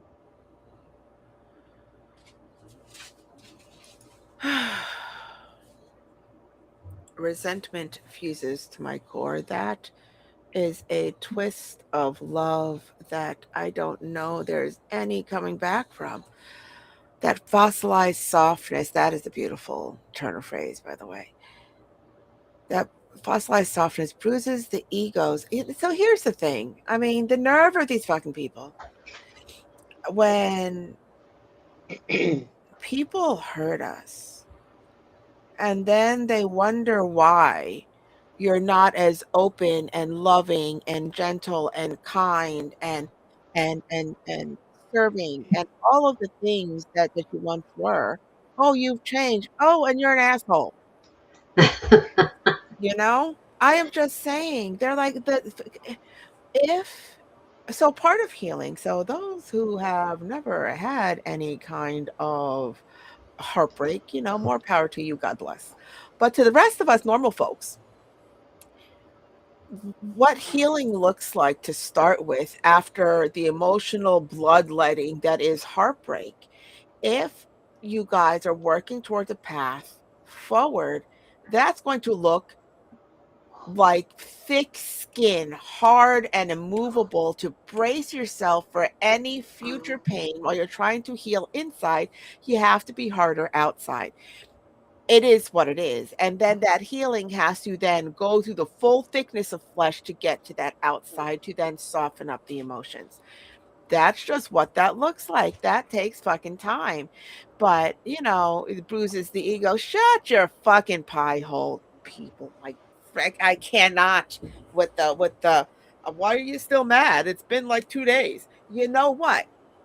I'll stick 2 days right up your freaking hind end. That's my bulldog again. She wants to come in here and just snore on my floor. It's driving me stinking nuts today for some reason. Sounds But like a yeah. Dr. Seuss book. Snore on my floor. People expect love to pull a lot more weight than it ever should. Okay. So love is not a noun, it is a verb. It is an action, something that you actively do. How you show it, that's between you and who you're loving and who's loving you. But no part of love is hate. No part of love is destruction. You do not destroy what you love. If you love it, you nurture it. You find a way to fix what you broke. And hopefully that breaking was accidental, an oversight of things. I'm so sorry. It will never, I never expected it, never, whatever it is. And you pick up the pieces until there's no pieces to pick up, and you will spit shine them little fuckers so they sparkle like diamonds. Because anything less than that means you're still an asshole. Why are you still mad? Well, because you're still an asshole. I mean, I have sat there. These are the same people that I'm tired of hearing about your period and your fucking cramps. You could have just shut the fuck up and got me some Midol and a hot pack and left me alone for an hour. I'd have been fucking fine. But no. How come you can't make me this? How come you can't go there? You know what?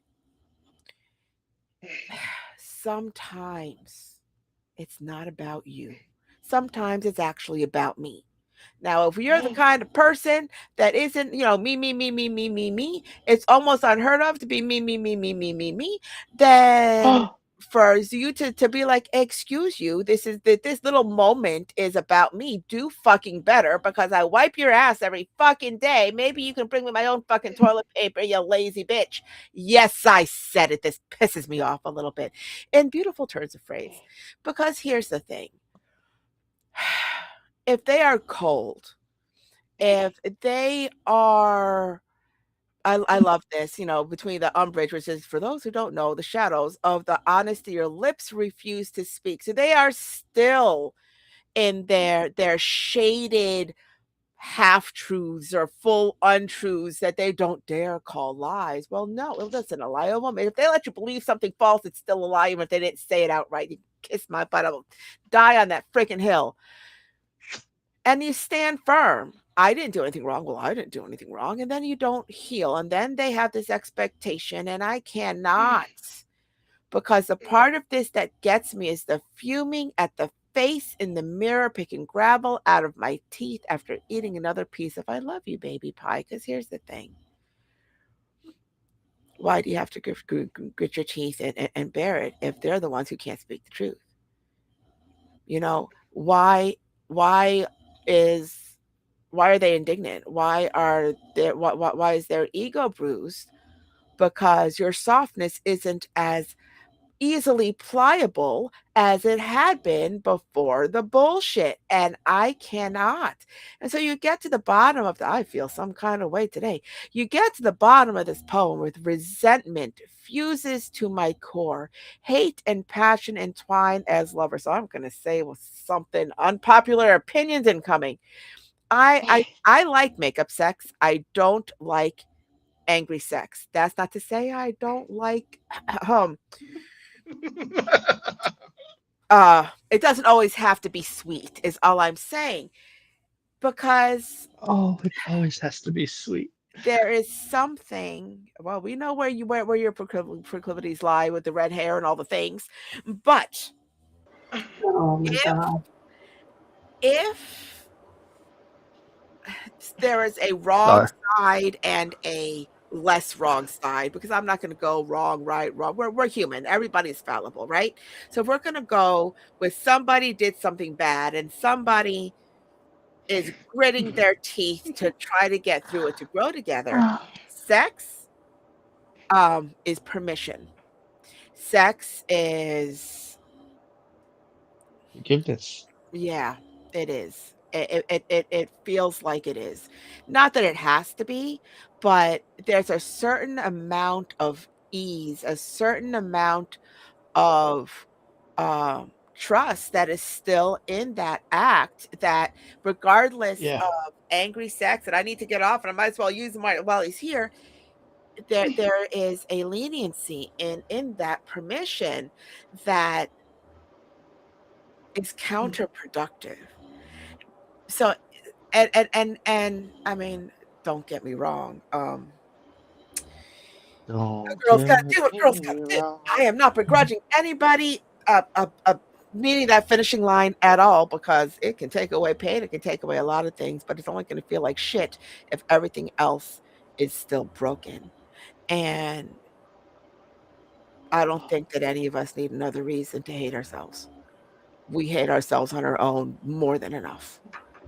And this feels like shit. This feels like actual shit. This feels like being all pissed off and not being allowed to be pissed off when you have the right to be pissed off. You know what I mean? And I think that all feelings are valid.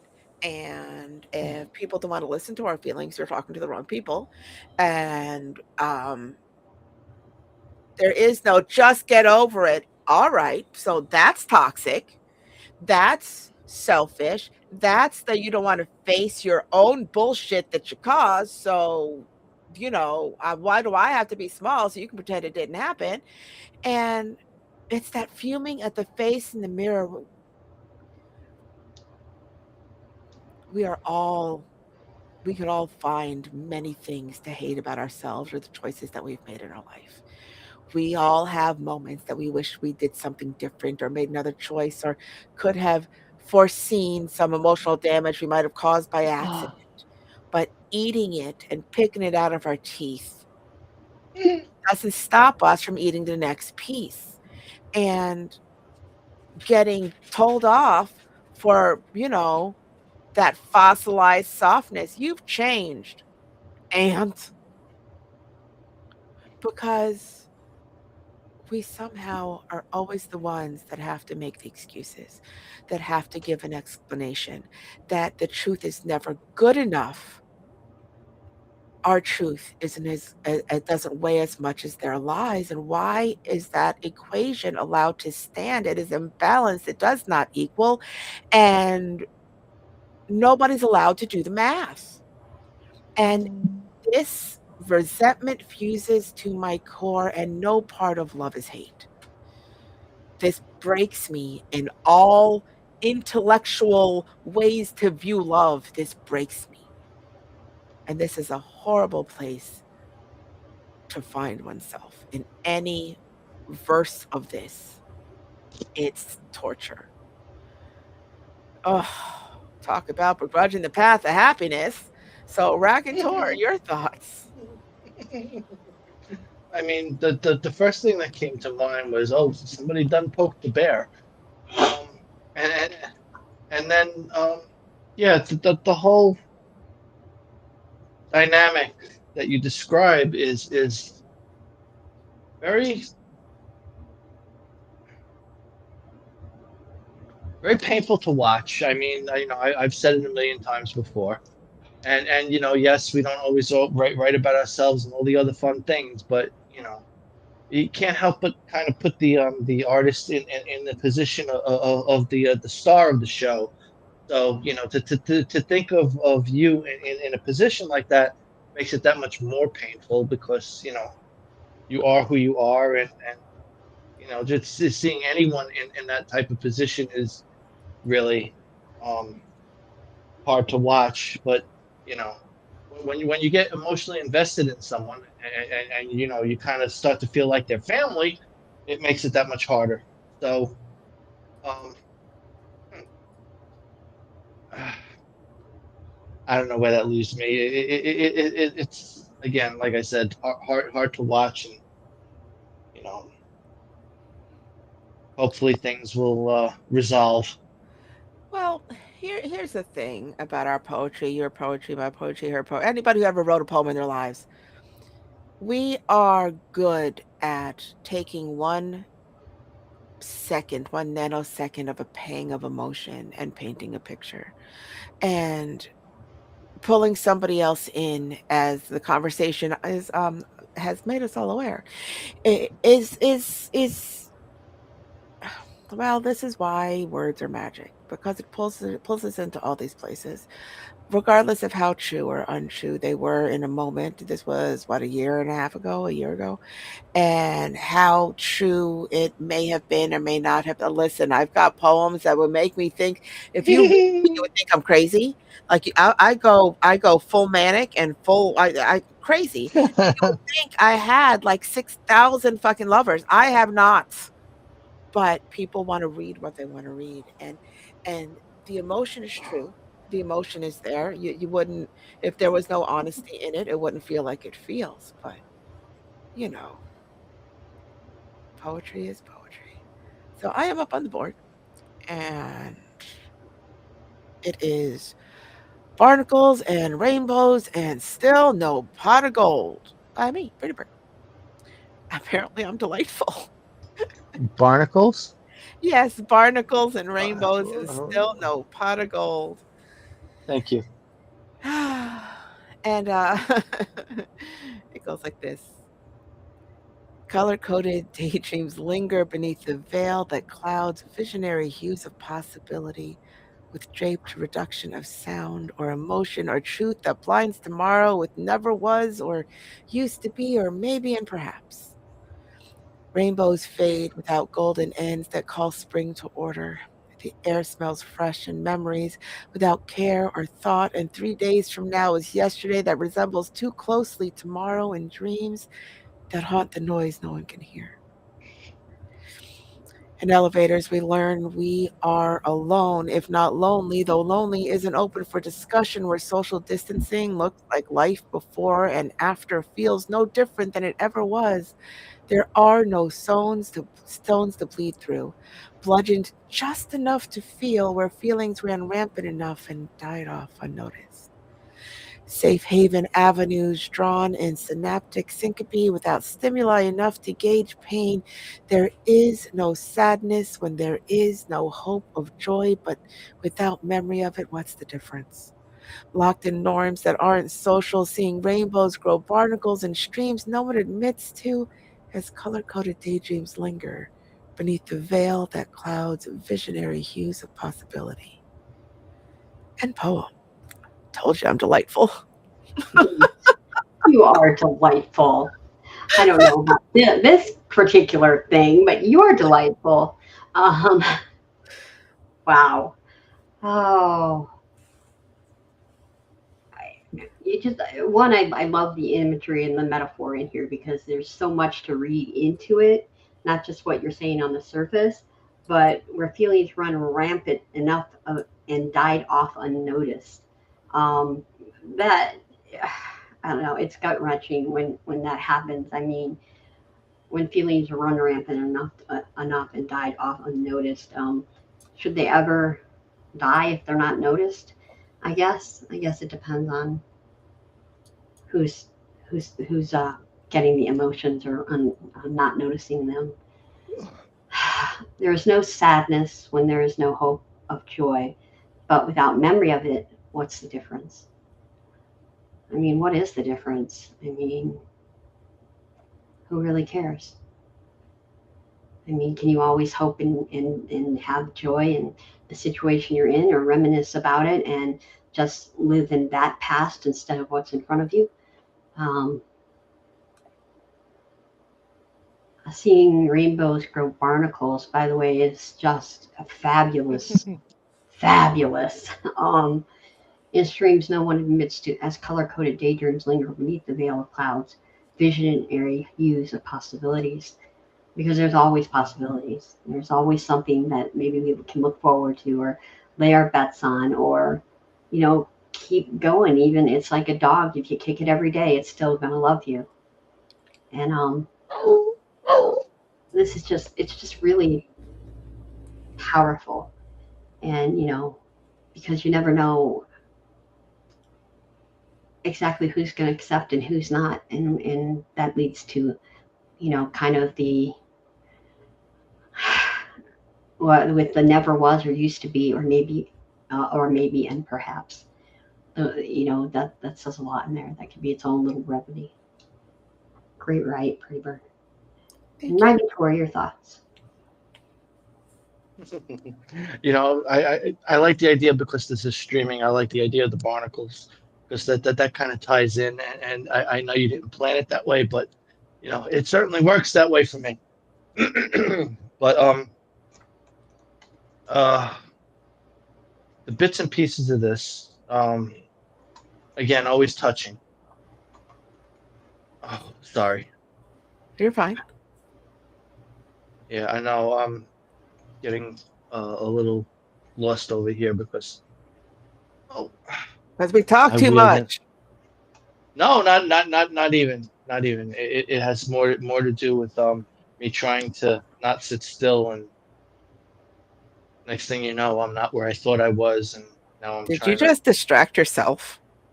I definitely did. We're supposed to be distracting. It's Oh, You fine. are.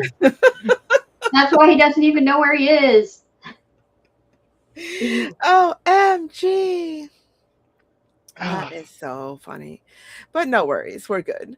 Yeah. But yeah, there is something to be said when you're locked in your head and you can't think about all the things and everything is just skewed wrong and quiet and you're in there and I think that the part for me, not that I need to comment on my own shit, but since there's space to, um, it's this part. Where the fuck is it? Um, where is it? Where is it? Where is it? Where is it's it? it's all of it. Well, there's that.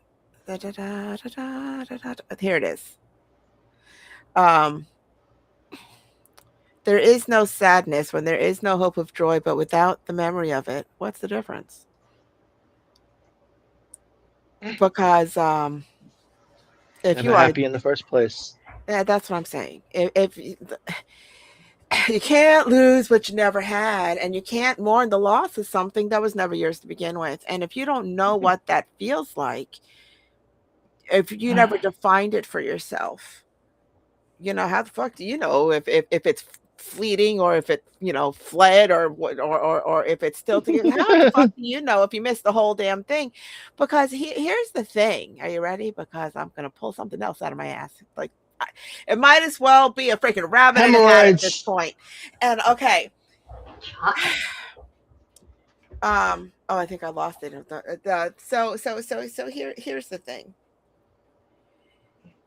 If we don't if we're too busy looking for what we think happiness looks like on TV or in other people's relationships or whatever it is, we can absolutely overlook the entire thing in ourselves. And then 10 years from now, oh, that's what it was. When we don't define things in the moment and don't realize the good parts of the stuff because we're too busy complaining about all the other things, by the time we realize that it was good, it's gone. So if we keep on missing our happiest moments, reaching for something else or looking at what other people have, that's on us. We do everything to our damn selves. I'm just saying. So, in another moment of delight, we have Grief by Raconteur. Fabulous. Oh my goodness, it is all the things tonight, isn't it? All right. So, since you read the last one, I guess I'll be reading this one. Yes. Your turn. All right. This is grief. Okay, so here's the thing. I understand that grief is spelled correctly, but I keep on wanting to switch it, but it still looks wrong when you switch the I and the E. And it's just a weird looking word right now for me. It's like I want to read it backwards or something where I don't know. My eyes are like, why does that just look wrong? It's right. I know it's right. It's driving me nuts because my brain. Y'all didn't need to know that. I went sideways. It's fine. So this is Grief by Raconteur. And it goes like this. Here lie my romantic aspirations, promises of forever decayed over time, memories of incessant castigations, supplanting what had grown when your heart first glimpsed mine. Seeds of melancholy flourish with tears, yet it's your absence that echoes loudest in my mind, erasing everything we've shared over the years, rending the flesh, still clinging to the feelings you've left behind.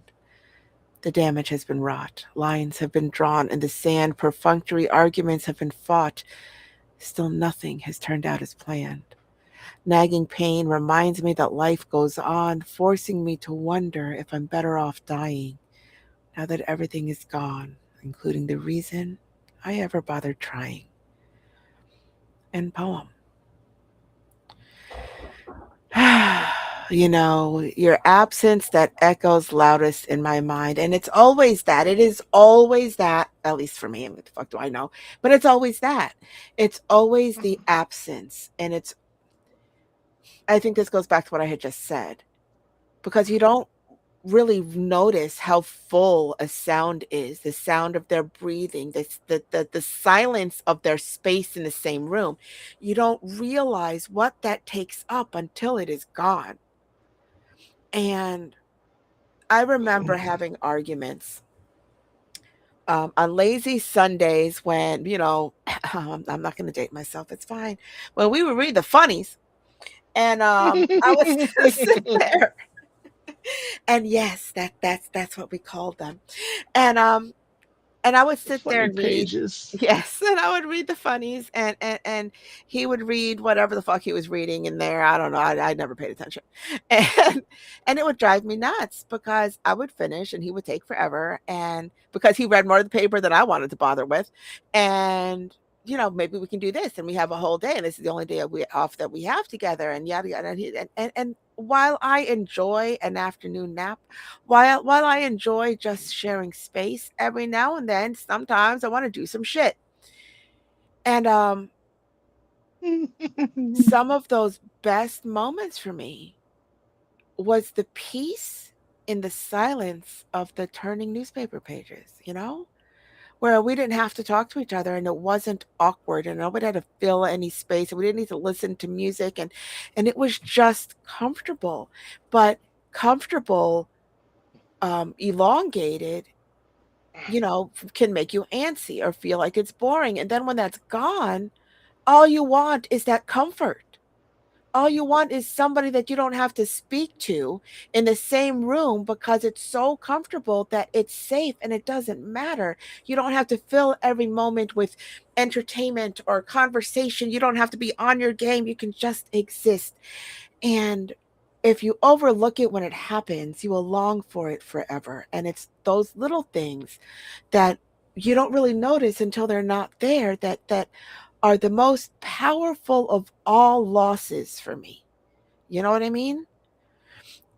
It's so that line gets me. And when they are a vibrant essence, when they fill a room just entirely with their very existence, when their aura shines brighter than the sun, when you feel blessed to get some afterglow or some side glow or some whatever glow just in proximity. It's a big deal when that's taken from you and it feels like it's taken, even if it walks away. You know what I mean? It's not oh, now they're gone. It's my heart's been ripped out. What the hell is missing? This is not okay. Where did these shadows come from? The damage has been wrought. Lines have been drawn in the sand.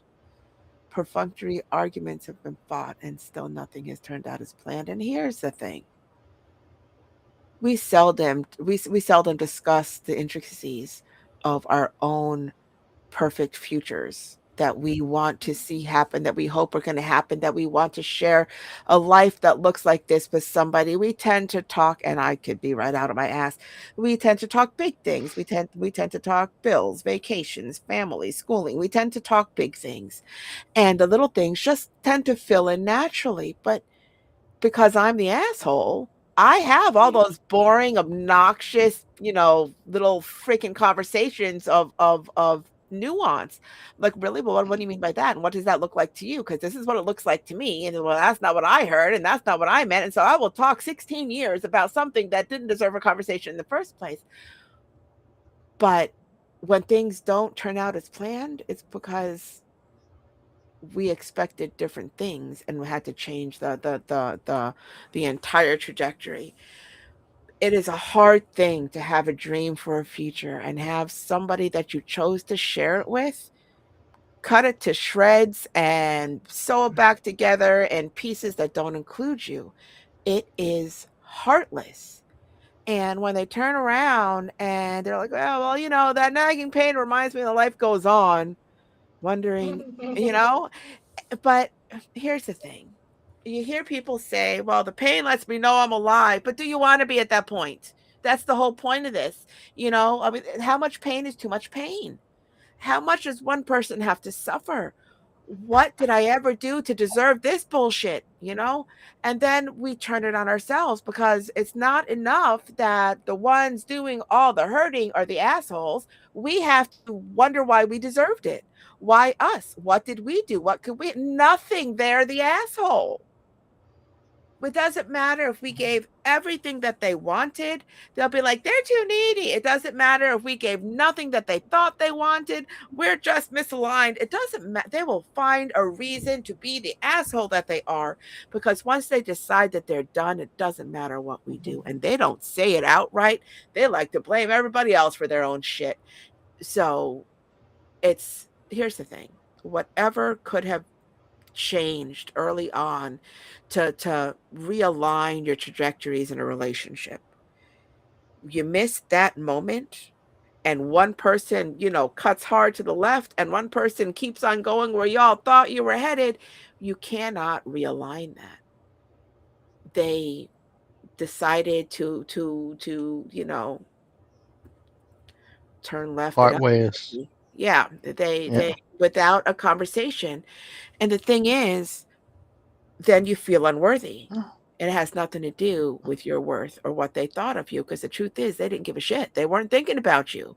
They weren't thinking about because apparently you weren't that serious. You know what I mean? That is Mhm. a fault of the people that choose to leave others behind without respect enough for the relationship to have a conversation. It's always a lack of a conversation, and that is nothing that anybody did except for the person who chose not to have it and walk away. So they're the asshole. I am just saying. I am For as feeling long as you're an ass, I'll never leave you behind. oh, gee. And that's how you get a friend for life, just so that you Yep. know. So, Sweet Pea, your thoughts.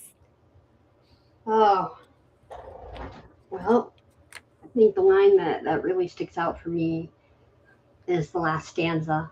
Nagging pain reminds me that life goes on, forcing me to wonder if I'm better off dying now that everything is gone, including the reason I ever bothered trying. I have to say that I've been there when you look around and everything you accomplished seems to have just drifted away into nothing. You don't know who you're supposed to be anymore. And you just sit there and you wonder and you ponder all that. Seeds of melancholy flourish with tears, yet in your absence that echoes loudest in my mind. Yeah, the echoes of everything. It's not always just a person, but things you've accomplished that are no longer worthy, or things that you've been through that you kept the pain and they were just absolutely able to dismiss it as if it was nothing. Like, you know, slicing and dicing at you, and it was just, oh, I got to clean these knives later to cut my steak. It's like you had no essence of being in front of them, and this is just tragic. And lines should be drawn in the sand. And again, nothing has turned out as planned because you can never plan anything. You can just deal with your day to day and know in your own heart who you are. Um, this is very profound and deep. There is just raconteur. Absolutely. So we're going to read one of yours, Sweet, and we're going to close on that one. So you've got three on the board. Which one do you want to read? Um, Probably. Men- Ménage à trois. Which one? OMG. Let me see. I'm looking at them. God knows. Not a flower or a glass of champagne. Okay. Flowers. OMG. How come every time you say flower, my mind. Okay, whenever you're ready, Sweet. Okay. Not a flower or a glass of champagne by Sweet Pea. Lust absorbed me before you had a name. A catalyst of feelings tickled my tummy and exploded in my brain, creating a dichotomy, angels and devils brewing deep inside my veins. His emerald eyes cat called, and I sashayed his way. Bleeding on the shards of broken glass slippers, I walked into his game, bowed to him, knowing he held not a flower or a glass of champagne. Our evenings turned to mornings, and we talked of our years in shame. Proposals and white dress daydreams finally came. A couple proclaimed happy days turned into years drained, and he lost the fire. He lost the fire in the mundane. I scrubbed my fears and teardrops, cursing his surname, belittled by the touch of his arms, living numb in the haze. Headspace echoing in rage, diagnosing the clinically insane. He laughed in the chaos, his cruelty haunted my days. In silence I wandered in the halls of the betrayed, seeking my voice to portray a silence I still obeyed. Cruelty was now his mistress, I was the last player to remain. Bleeding on the shards of broken glass slippers, I surrendered to his reign. He held not a flower or a glass of champagne. And oh, And this is why I don't do bad boys. I much prefer Boy Scouts and not literal like children, so don't get all up in a tizzy. Because every time I say that, people are just like, "Ew, no, don't." That's a you problem. Okay, so I do I like ethical and honest and all the things like in a real kind of way, not anything remotely bad boy, it just has never appealed to me. And bad boys can be charming. And not that this is screaming bad boy to me, but it kind of because lust absorbed me before you had a name. All right, so here's the thing.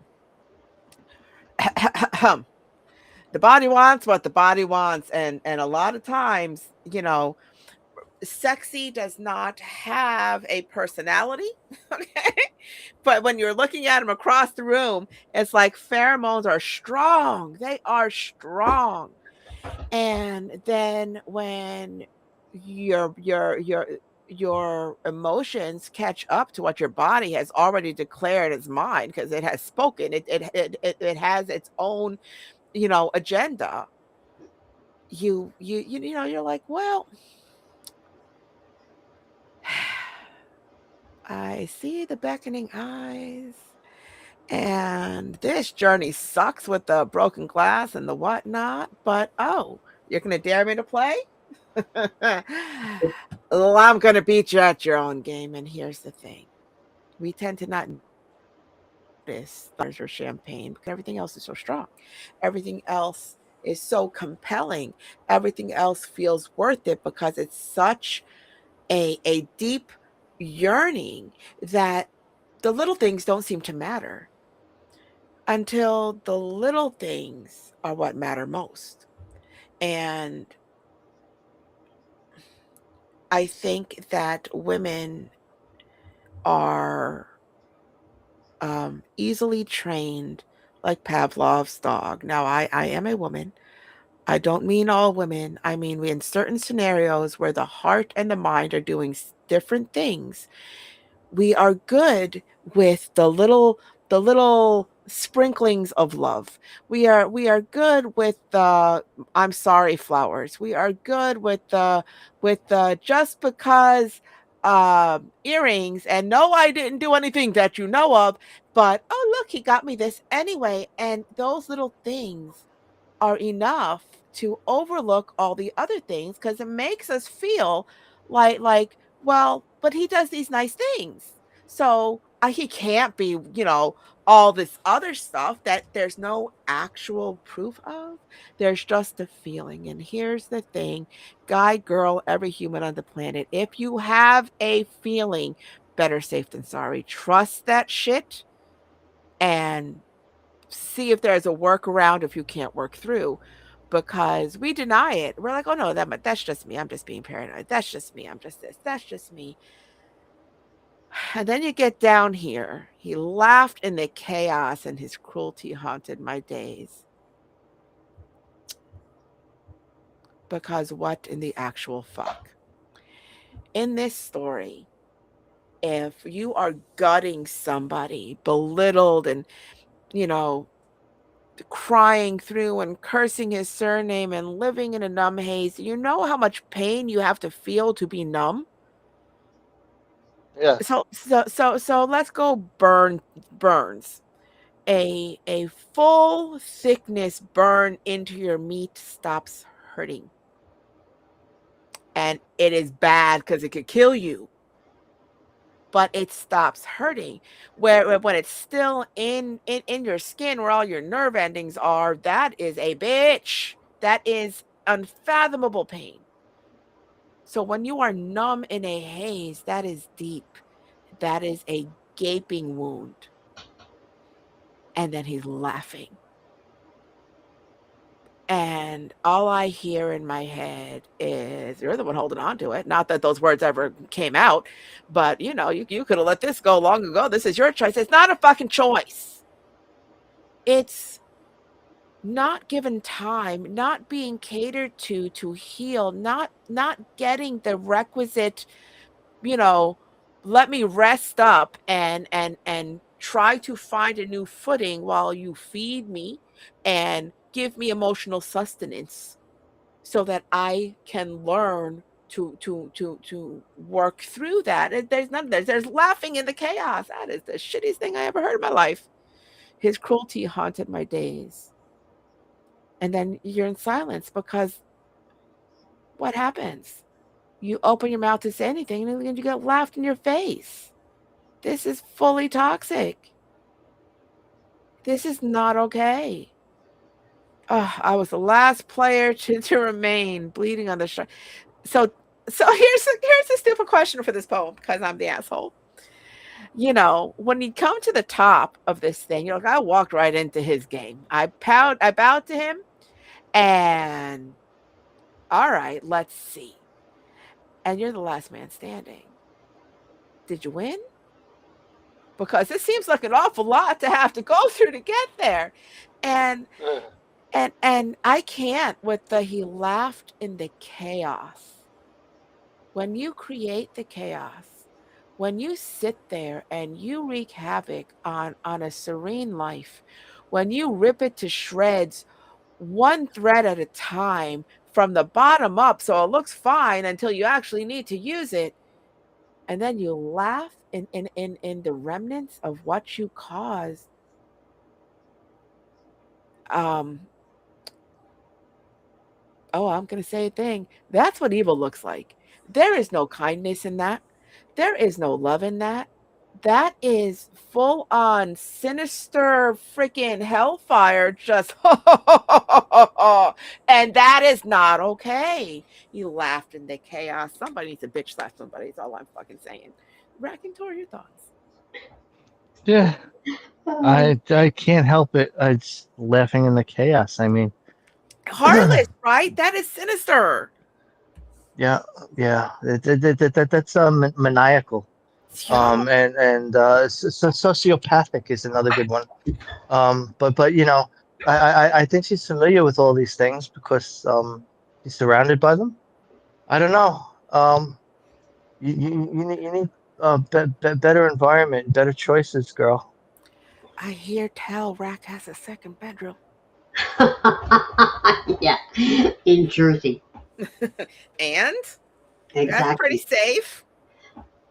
Oh no. I mean, what's he She'd be gonna do? safe 2 feet from me.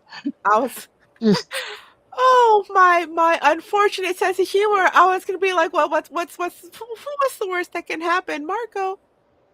Oh well. Yeah, exactly. Oh, we love you, Rack. exactly. I am not All, politically all, correct. well, all the truly tasteless jokes with the unfortunateness of the era of Helen Keller.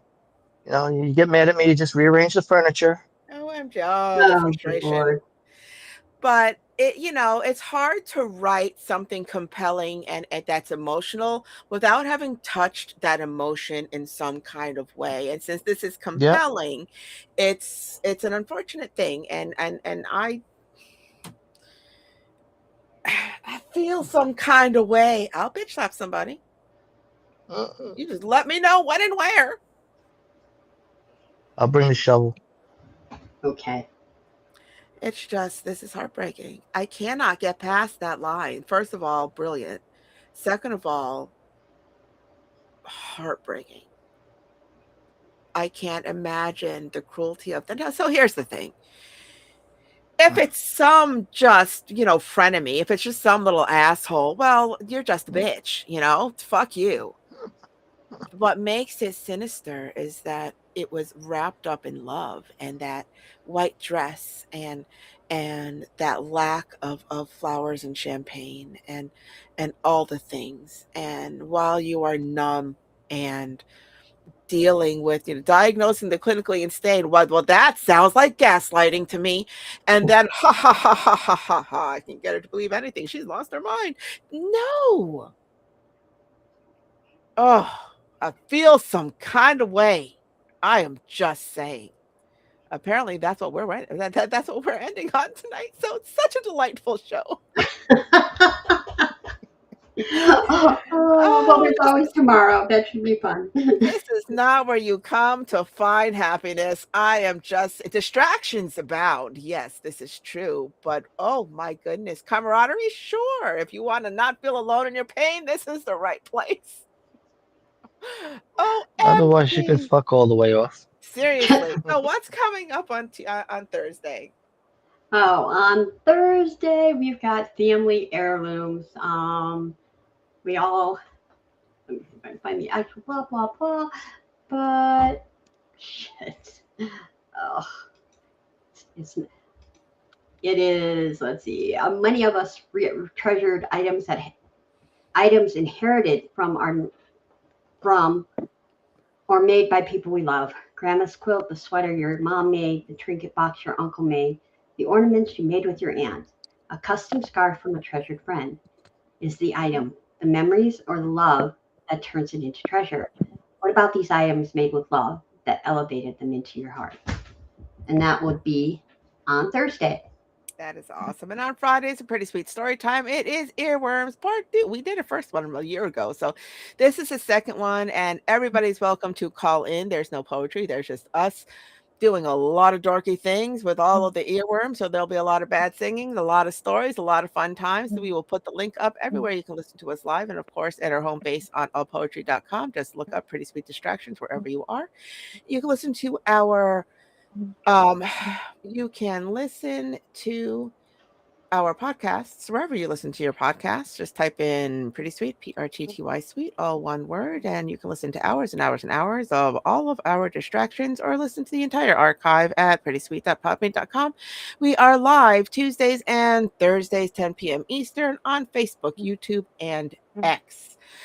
Oh my goodness, we had a wonderful time talking about all the shit, and we hope that you did too. However, if you did not, you can. Are you ready?